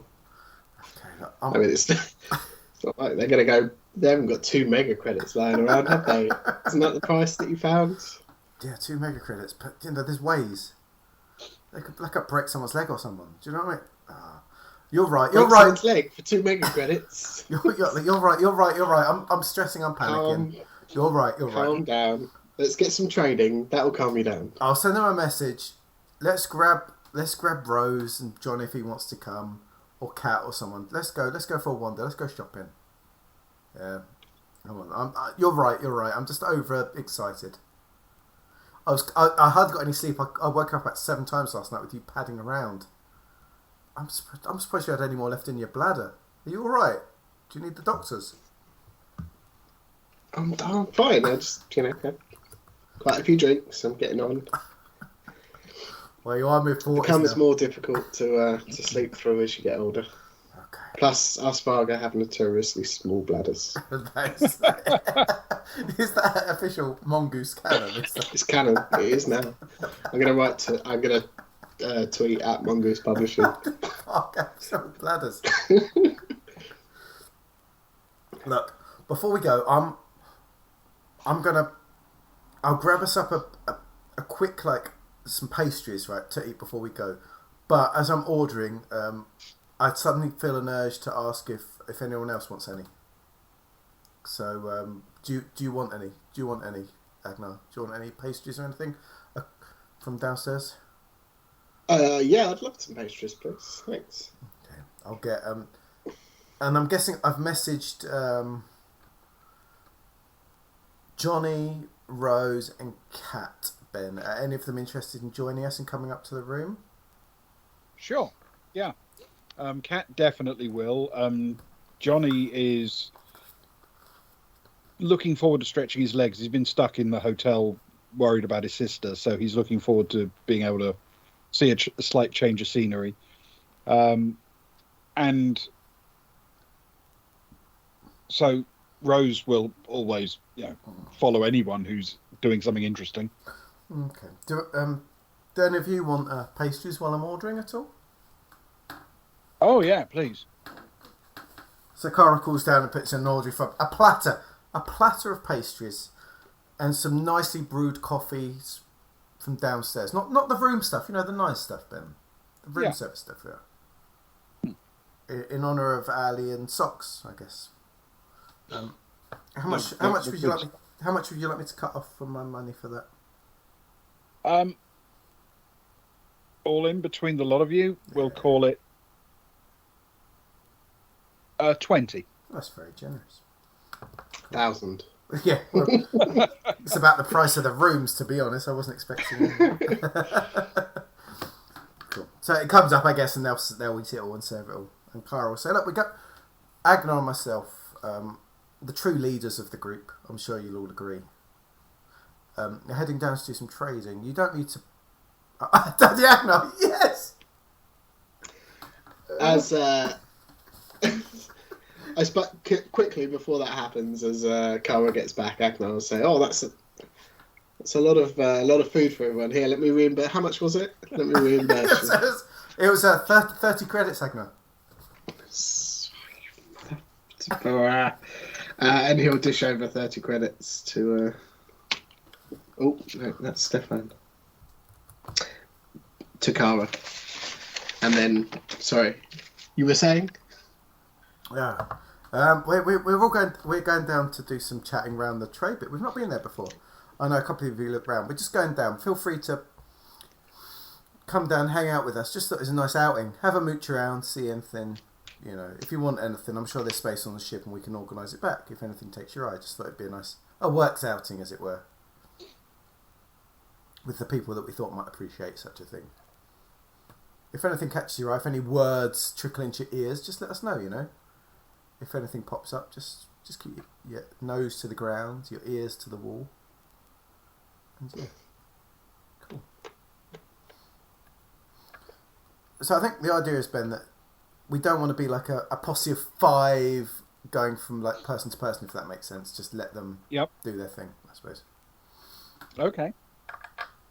So you're heading over outside the domes and across the landing pad. It's not hard to spot. The lagoon has a large sign that appears above the buildings. Even though it's not in the first row of buildings, it is taller and broader than the ones in front of it. And the sign at the top makes it very clear where you're heading for.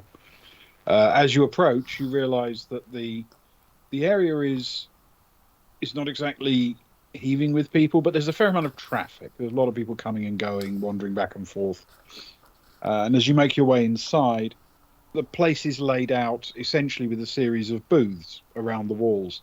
It's vaguely reminiscent of the cantina in Star Wars, but the booths are there for people to make private deals and trades.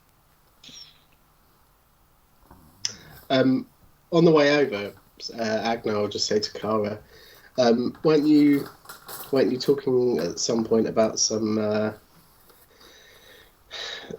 perhaps less than legitimate business deals that you were interested in? Was that a thing? Were you talking about some shadier? Agna, how long have you? What do you take me for? I'm sure I heard you say that to someone. I'm a trader in fish. I'm very upset you said that. And then she leans. Not yet. You're not. You haven't sold any. I trade one way. I'm a buyer of fish. You're a purchaser. I'm a purchaser of fish. I'm sorry. It must be my hearing. And then she leans in and says, don't just have a look. I'm gonna try and find as many dodgy things as I can to sneak into Stefan's tummy hole. All right. What? Listen, I'm quite old. I'm not down with the kids like the rest of you. What are they? How do kids go about finding these deals? I don't know. What's the word on the street? This is why Kat and Rose and Johnny are with us. They're down with the down. Do you know what I mean? I'm pretty down, but they're proper down. You're up. You're not down, right? We know this. You're here to schmooze and look floofy, all right? But these guys are down. All right. We'll send them out. I could. Yeah. What are you gonna do? I could give off down vibes. Sure. You gotta talk to the Queen or something. That's about how down you are. Well, no, I just walk around proclaiming how down I am, looking all down. I don't think that's how you look down. No, You're embarrassing me. Look. Don't stand like that. What even is that? What is that walk? Do you look like you're limping? That's how you walk in the military. That's literally not with purpose. That's you can't limp and walk with purpose at the same time. That is not down. It's my dodgy knee. It's with purpose with the dodgy knee. Look, that woman's looking at us. Of course she is. I'm handsome. She thinks there's something wrong with you. Just don't stop. I'll leave the. Stop! I'll leave it. Look! Stop trying to pull your. Ass. Stop trying to pull your pants up above your trousers. That's not cool when you get to your age. All right? That is not down. just look. You can be cool and old. All right? It's just trying to be useful. It's just a different kind of cool. You are you. Look, I'm sorry. I upset you. I can see. I'm sorry. You've upset you. I can see it in your eyes. Look, you do a really wonderful job, and you're a really important member of the crew. Well, you say that, but I'm not down. I'm not the leader. You don't. None of us are the leaders now. Look, you don't need to be down. You are the leader in my heart. Okay, and the leader doesn't need to be down. The leader just needs to be the sun in which all the down planets can orbit around and do their own thing. Do you know what I mean? You're like the Fagin. Fagin wasn't down. He just did his thing. Do you know what I mean? Be like a floofy Fagin. I'm not even floofy. In fact, that's probably why I'm so upset. Sorry. I'm just... Look at me. You are still a bit soggy. A wrangled mess. You are. Look, put another one of your trees around your neck and you'll be okay. I tell you what. While you guys go off, I'll find a quiet corner somewhere and I'll make a phone call. Don't we? Is it Pound System Power we want to eventually meet with? I'll sort that out, and you guys do some trading, and I'll catch up with you. Okay. I'll try and find a sunny spot to dry out. Okay. All right. So you're staying outside to make a call. Yeah. All right. So Unless the is it an airlock door? Yeah. Or are we? Okay.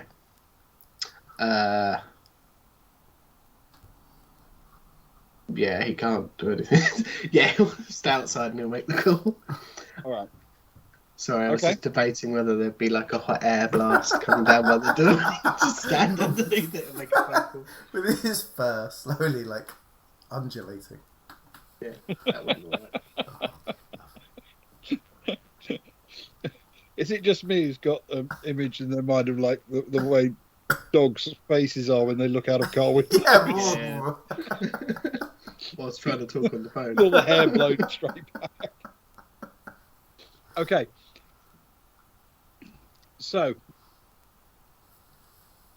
going to split this into two parts, but we're going to do at least the first bit of the trading first, if that makes sense.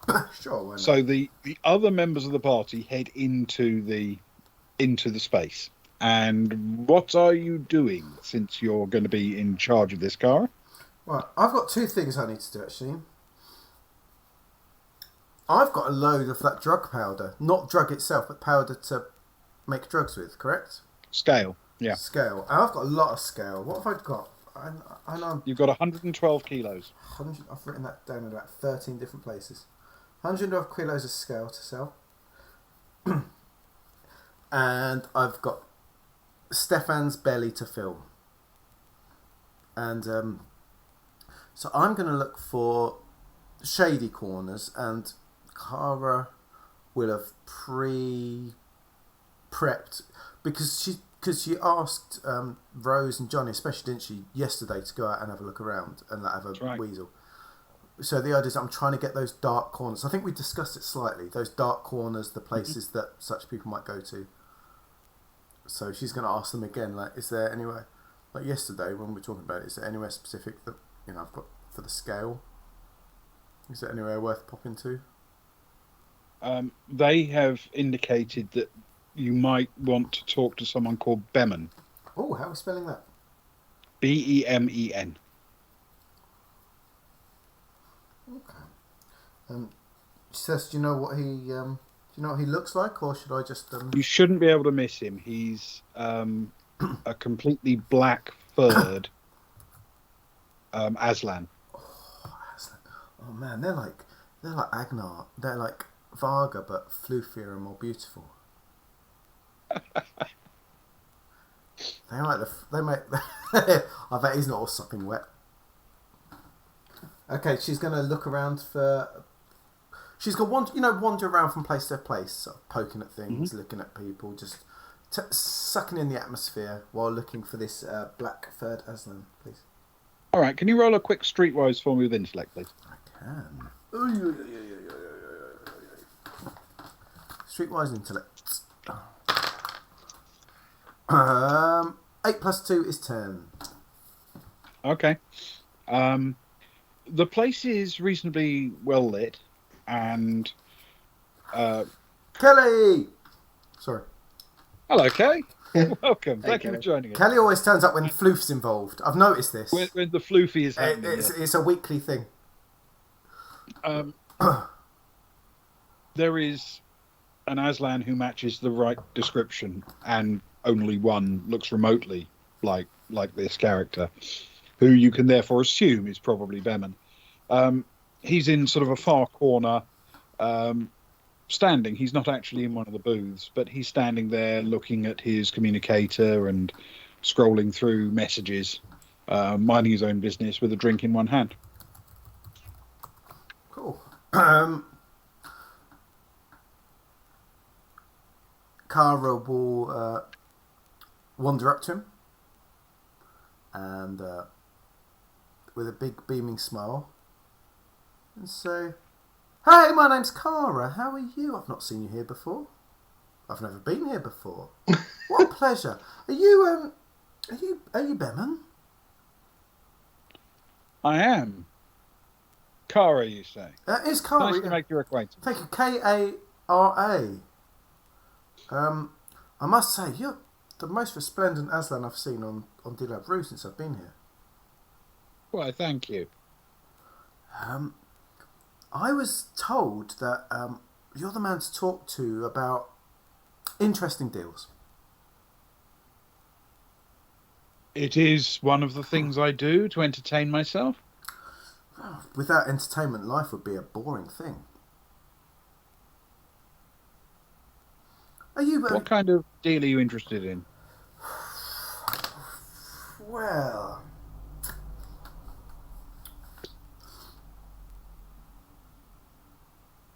she sort of looks at Behrman and sort of winks at him and says, "You're not secretly the authority, are you, Behrman?" I'm an authority on many things. Not the authority in getting me in trouble, though, I hope. Well, let's hope not. Oh, indeed. You know about scale, correct? I'm familiar with the term. And you know how what scale is used for, I guess, and what it's useful for. Of course. I've got some scale, and I don't have the. I guess I've got ways to use it, but at the same time, that effort I feel could be put to other things, and I'd like to potentially pass it on to other people to make some money out of it. Well, I could probably find a home for it. How much are we talking about? Hello, Order of Chaos. Coffee's many things. It's definitely a liquid. Definitely a liquid. Yeah, that's deep. Can it be a gas as well? Is coffee a gas as well? Does it fulfill all three?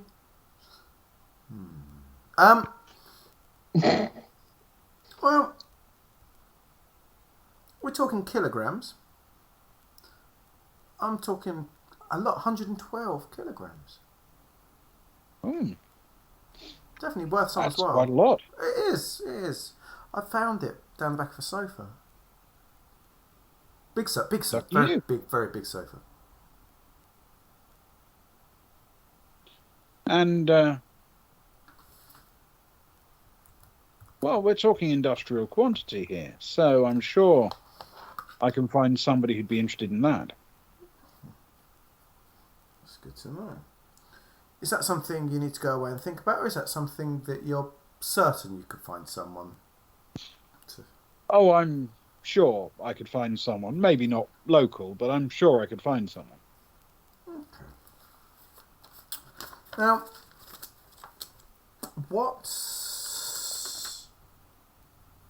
how much would you be looking to take it off me for?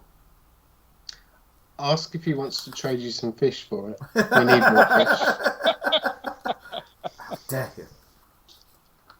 Aslan take their fish very seriously. They do.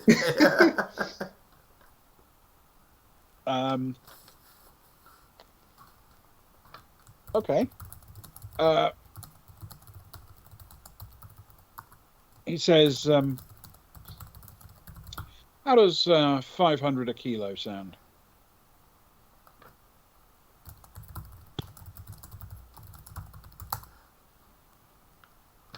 Oh, 500 a kilo.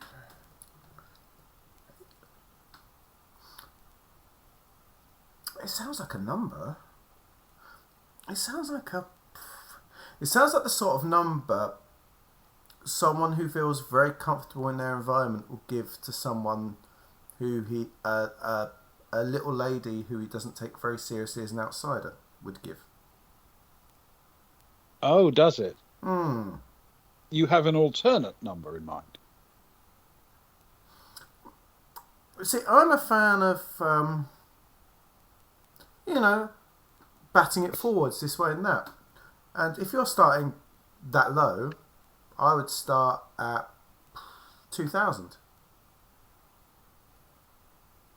2,000? Oh, I don't think I could shift it at 2,000. Can you roll a persuade for me, please? I can. With intellect. I will. Persuade and intellect. Oh, lovely. My favourite. That's the big +4. Oof. One of my two favourite There's a reason Carl's the trader. That's one of my two favourite checks, that one. Oh, turn it the right way around. 8 + 4 is 12. 12, okay.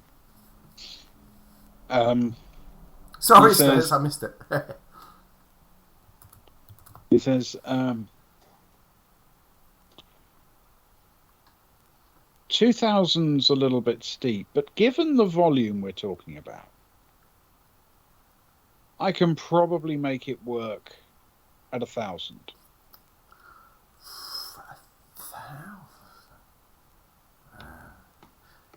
Now, I appreciate your movement, but it still doesn't feel like the offer you'd give if I was bigger than you and floofier than you. And I think looking at someone on the outside is is not the best way to go about business. I'd be willing, for my position, to go down to 1,700 as a sign of nice business. We're moving together. 1,700.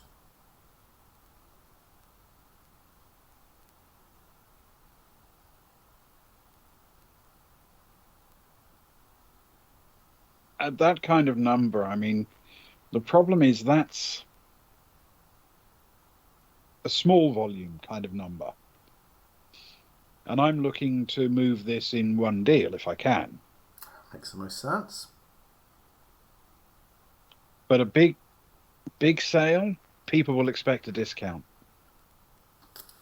Can you roll a persuade for me, please, with intellect? I will, and I'm taking that boon, please. I got a freebie from Spells. Am I getting persuade and intellect, or just persuade? What's the deal? Persuade and intellect, Persuade and please. intellect in the boon. That's good. That's huge. I had a 6 and a 4 and a 2, so I'll take the 6 and the 4, which is a 10, plus 4 is 14. Thank you, Spurs. We love a boon. There's a moment where he thinks about it and he says 1,500.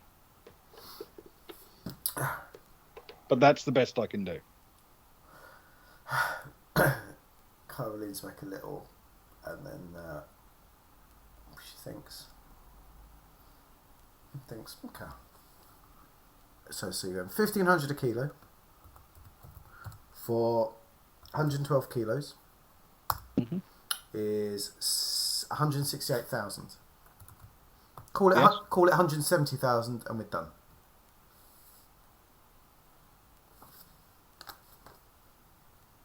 I know we haven't met, but when I say final offer, I mean final offer. Call it 168,000 and we're done. Okay. She pulls the dice out of her pocket and says, right, here's what we'll do. If you don't have to, but if you're a betting man, it's 50-50 chance. If I roll higher, 170. If you roll higher, 165.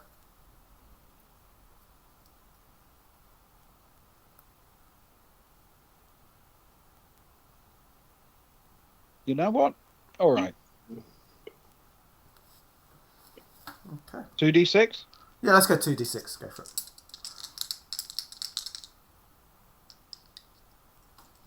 I'll show first, to be fair. It's a bad roll. It's a 5. It's a 5. I've got a 7. Not that great, but It's enough. Good enough. Kara, are we inside an oxygenated atmosphere? Oh, yeah. She'll spit on her hand and hold it out to him. 165. No, that we don't do. She takes that hand and puts the other hand out. 165. Sure. She'll shake the unspat on hand. She'll resist the urge to tap him on the back of the other one. Put it in your pocket, Kara. Okay. Fantastic. What I'm going to do is I'm going to put that in the... If that's all happy to go through, Ben, I'll put that in the ship's kitty, if that's okay with everyone.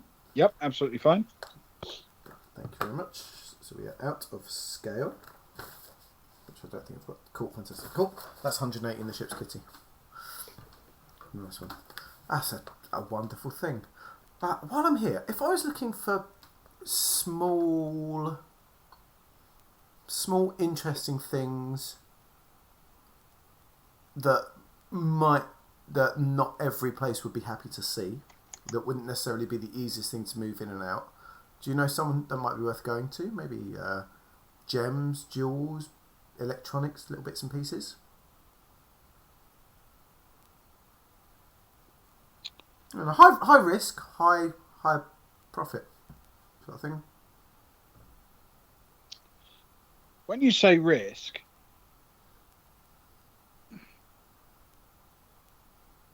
you're talking about a volatile market.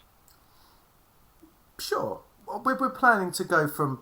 We're planning to wander across a few planets over a relatively short period of time. So if it sucks in one place, might be good in another. You know, we're willing to take our chances. Okay. There are a number of things that are available for sale on the local market that are produced here. But truthfully, unless you find someone who's homesick for the place, there's not a lot of market for, parts of a Moan for locally produced rockthol. That kind of stuff. It's just not a likely thing. Well, a very local thing. The big local mining product is mesosilicates, and some of them are extremely valuable. They're not technically gems, but they can be gem-like, some of them. Translucent, interesting colours. They're of value in scientific instruments and decoratively. And of course, the most valuable of them are valuable even when they're very small. There is a big market for that, and a lot of the trading happens in this very room. I have bought and sold mesosilicates. Well, it's what I do most of my business on. If that's what you're after, I may be able to help you out. Oh, fantastic. While I'm thinking, can we cut back over to Agnar with his phone call? Is that okay? We can indeed. Thank you. So, Agnar. Agnar will have a look through some form of directory or internet and find a general number for Pan System Powers and give it a call. All right. It's only a few moments before the call is answered, and a fairly bored sounding but perfectly clear and pleasant voice says, Pan System Power, how may I direct your call? Hello, I'd like to contact the office of Jerome Noris. Is it, Ben? Hold, please. There's a brief pause, and then a different voice. answers. This is Nerys. How can I help? Oh, hello. I'd like to make an appointment to see you if I could. I'm interested in a meeting. Meeting with me? Yes. Okay.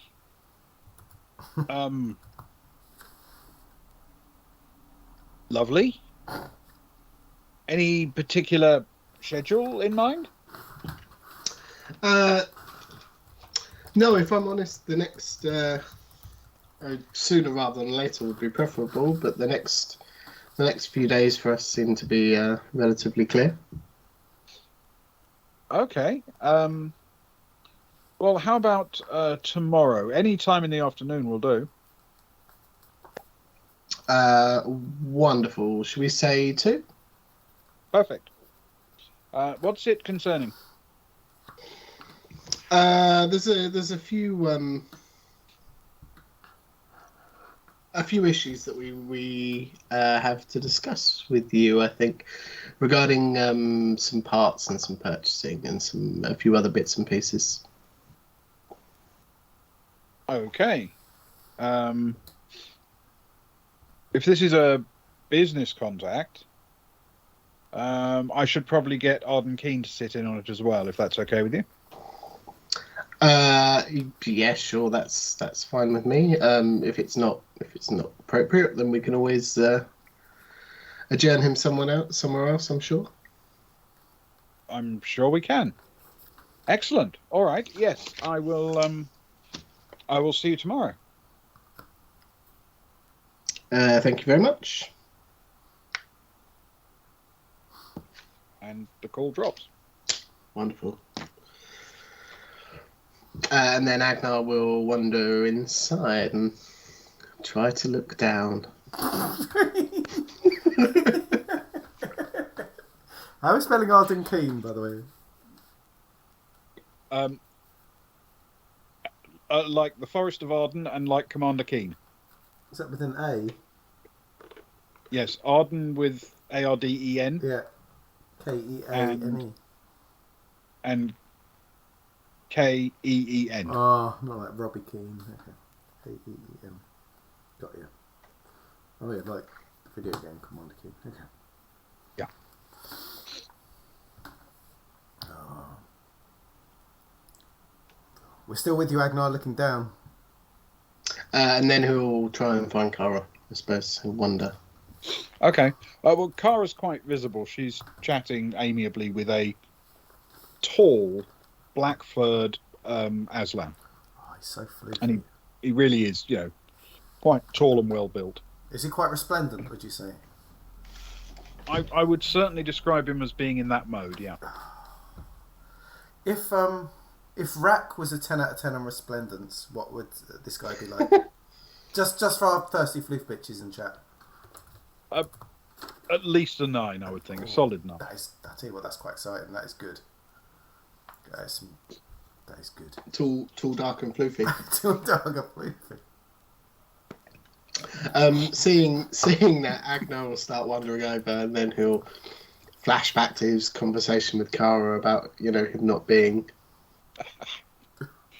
down with the kids, and he'll sort of stop and awkwardly turn around, and then sort of stop and awkwardly turn back, and not walk up to them, but he'll position himself somewhere where he can clearly see them, and Kara could see him, but he's not imposing, or he doesn't look as though he's overseeing anything. He's just there. All right. Yeah, he is very much looking like a fish out of water. Well, it may not be his happy hunting ground. Kelly, are you trying to look inconspicuous?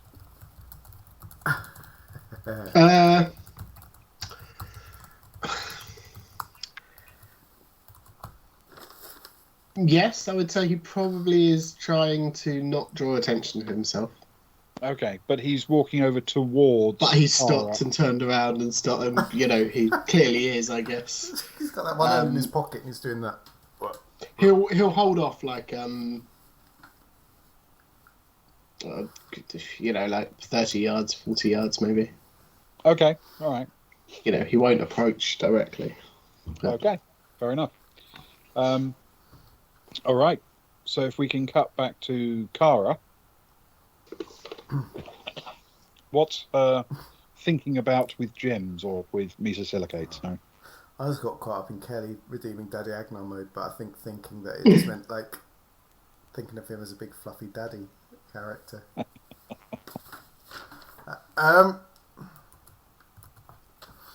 Okay. How big was Stefan's tummy again? Ewan? She's not even talked to him about it, but You mean the hole in his tummy? yeah, the hole in his tummy. Not his general. His tummy hole. His general branch gut. The size of a barrel. It's a rude question. I know he's touchy about it. He's not quite the man. He's let it go a bit from his younger days. I have this written down somewhere, but you'll have to excuse me while I find it. It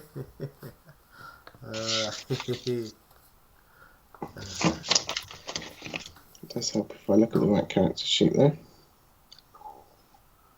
Right, 8-inch diameter and a 5-kilogram mass is what it can hold. Oh dear. Are we mixing imperial with metric? Thanks. Don't blame me. That's what the book said. I didn't just pull it out of thin air. The misery of living in Britain. What? Why?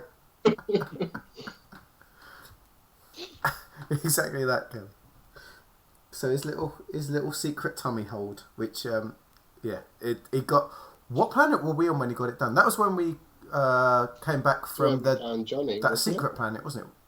Yeah, was it in Osin? You spent a day. It was on Osin. You spent that day in Osin, didn't you? Getting your finger, your hand replaced and your tummy hole. Yeah. So I've got I'm limited for space. What sort of amounts are worth your time? I don't want to waste your time. You've been good to me. I don't want to waste your time. The most expensive are, well, very, very valuable.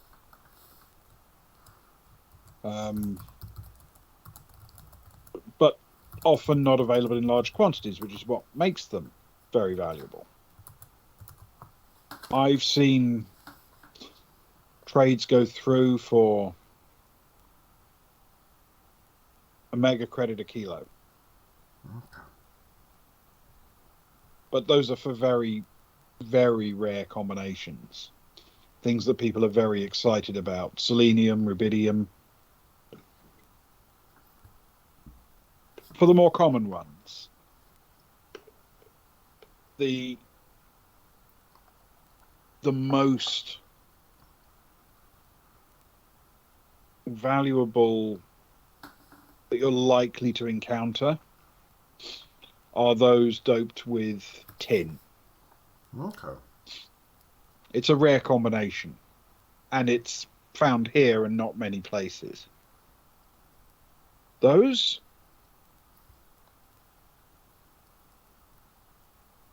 I mean, I could probably find you between 1 and 10 kilograms of those. That kind of volume. Okay. What sort of money per kilo are you looking at? I work in kilos and inches here. Whichever takes your fancy.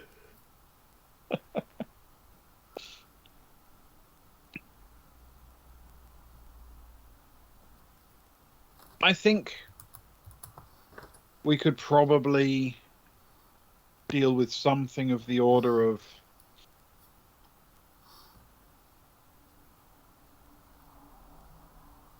if I found you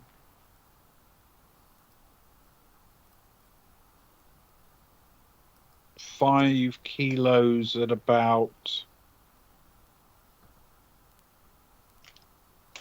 40,000. I could probably do that much. Okay, so you're looking at 5 kilos, 40,000 a kilo. You're saying? Yeah. So 200,000.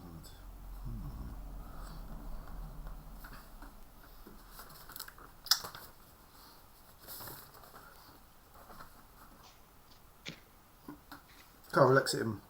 He says, "We've been making good deals, and I think we're coming to respect each other. That we're not going to take the mickey. So I feel that each of us will take away our, that sort of that bottom level where you offer it to an absolute idiot, or the top level where you're really trying it on. So I feel that you're not going to do that, and I'm not going to take that top level. I think we're closer to the middle than we were before. To me, it still sounds big. The deal sounds interesting. I'd want 5 kilos for 130,000.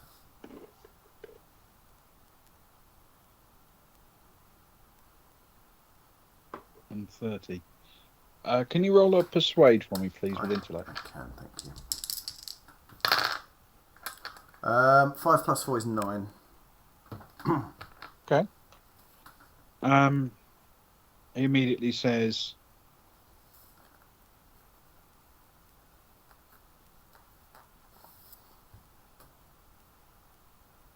"That's not going to wash.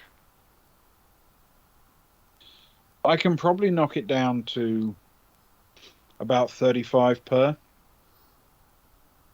Okay. So 175. Sounds interesting.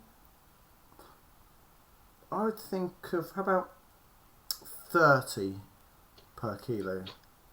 So 150.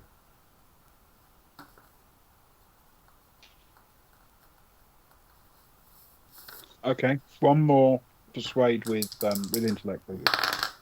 Oh, that was a good one. I'm really glad I get plus 4 on this though, but that's 14. 14. It helped me on the last one, I think, so that was a 5, which is not a great roll. All right.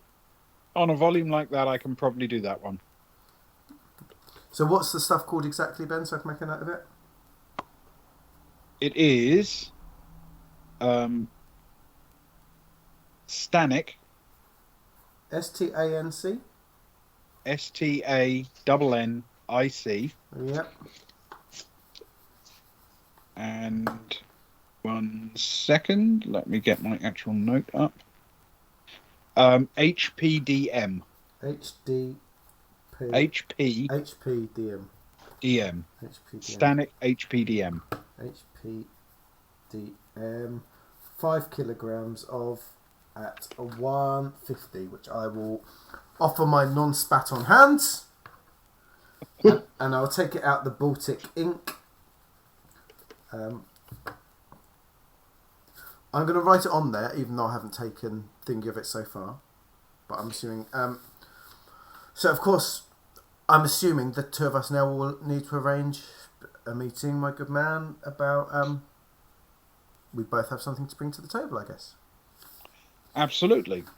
Generally speaking, we can do the transfer at my warehouse, if you like, or there's a multi-purpose exchange floor immediately behind the lagoon here.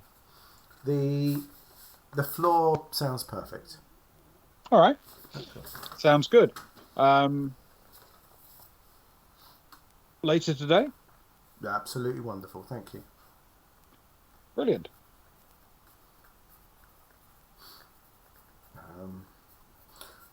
And then she'll lean over and sort of point towards Agnar, who I don't know if he's leaning against a thing.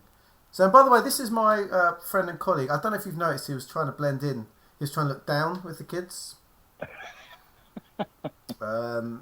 His name's Agnar, and yeah, he'll join me when I come over later. I just wanted to show you, who I'd be with, so you didn't see anyone unexpected. A pleasure to meet you, Agnar. Agnar, I guess, at seeing them shake a hand and gesture towards him, he'll walk over and you as well. whatever. Doing his most awkward, trying to play down social coolness, which is not his thing. Are you trading together, or are you interested in a separate deal? No, Cara represents my interests.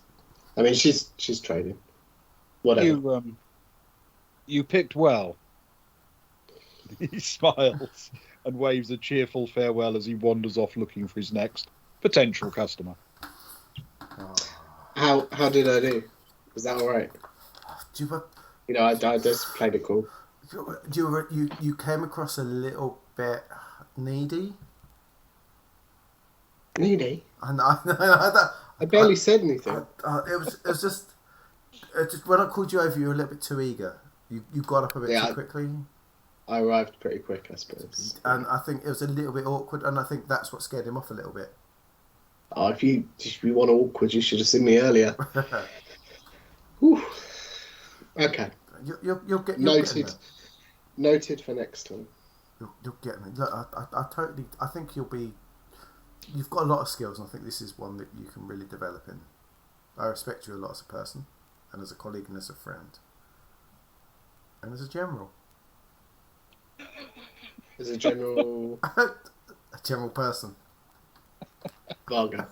General bargain. Have you dried off yet? Let's go get some oranges or something. I'm feeling much better now. And with a triumphal thing under your belt, I think there we can call it tonight. Fantastic. Thank you, Ben. Thank you very much, Ben, for putting up with our shenanigans. It was always fun.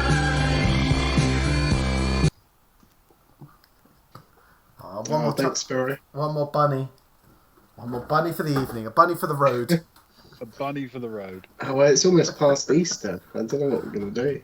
I'm keeping it there. I don't know about you. I don't want to change it back to the normal, to be honest. Right. Oh, we got a Rose's cat as well. I'm sorry, I didn't catch that. I was in the middle of a splutter. We got a Rose's cat. Oh, right, yes. Aha. Okay. A Rose's cat. So where were we? Here we go.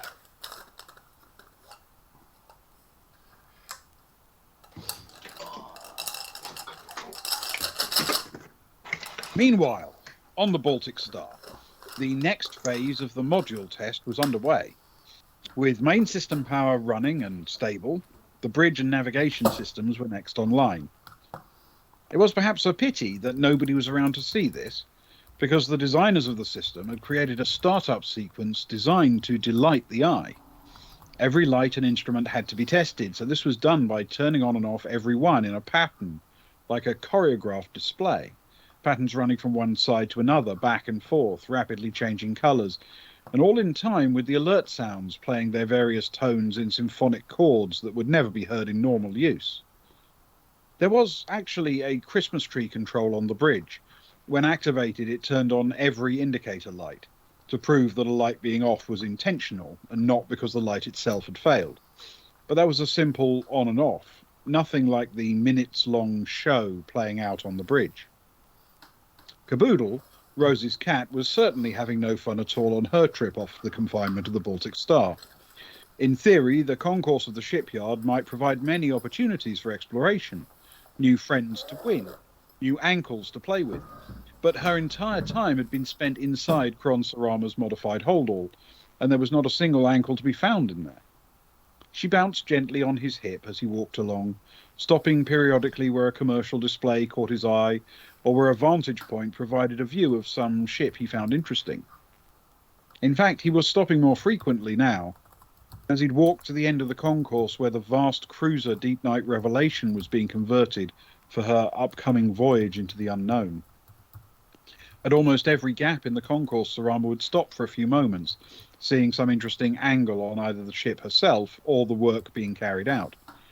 In particular, at the moment, one of the vast modular units was being carefully and slowly manoeuvred into place, and watching thousands of tons of ship move like that, slowly and deliberately, gave Sarama frequent pause. Getting out of the holdall did seem impossible, and Sarama clearly wasn't paying enough attention to the kitten for her normal wiles to win her freedom, so Caboodle moved on to her next plan. In order to make the cat comfortable, Sarama had made a pair of plastic hoops that he pushed into the holdall to make it retain its fully expanded shape. In his haste, however, they were just pushed into place, and the regular flexing of the bag as he walked made them wiggle a little. Caboodle seized upon this with enthusiasm, pulling at the hoops with her teeth and claws until, eventually, they both fell flat to the bottom of the bag. Immediately the holdall collapsed somewhat, though the strength of the material kept its shape to a degree. After all, he was transporting a kitten, not a pile of rocks. He didn't notice, so Caboodle began to shout her loudest and most pathetic wail to attract his attention. Now, he did notice, but simply changed direction and set off at speed across the concourse. Caboodle watched some vast ship slowly recede from view through her little mesh panel and wondered if her plan would work. There we go. Oh, she's a sly one. Nice. Well, yes. Sly Caboodle. And another Caboodle cliffhanger. Another Caboodle. They all are. All the Caboodles are cliffhangers. Thank you, Ben. Appreciate it. I love the Caboodles. It's a lovely. It's like a little bowl of sorbet at the end of an evening. It's like a little bedtime story, isn't it? Thank you. Yeah, definitely. Speaking of which, Ben, what's our bedtime story tomorrow night? Ewan, I think we should ask Ewan, in fact. We should ask you. No, let's ask Ben. No, let's ask Ewan. Our bedtime story tomorrow night is the Bearvolution. There's gonna be a revolution. Yes.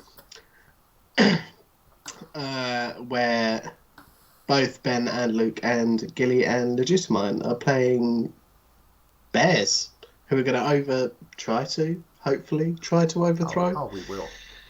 their bourgeoisie overlords. It's going to be fun. Hopefully it'll be silly.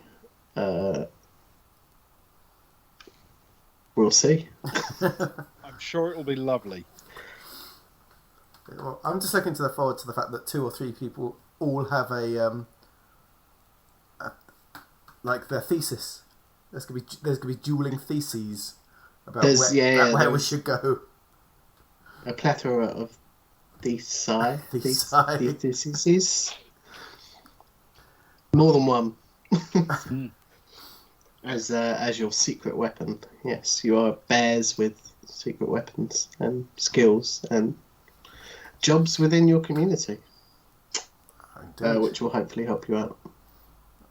I'm looking forward to it very much. It's going to be a silly and fun, I think. A lovely. Oh, it'll be lovely. Saturday. Of course it will. As is tradition with anything that I run, frankly. Yeah.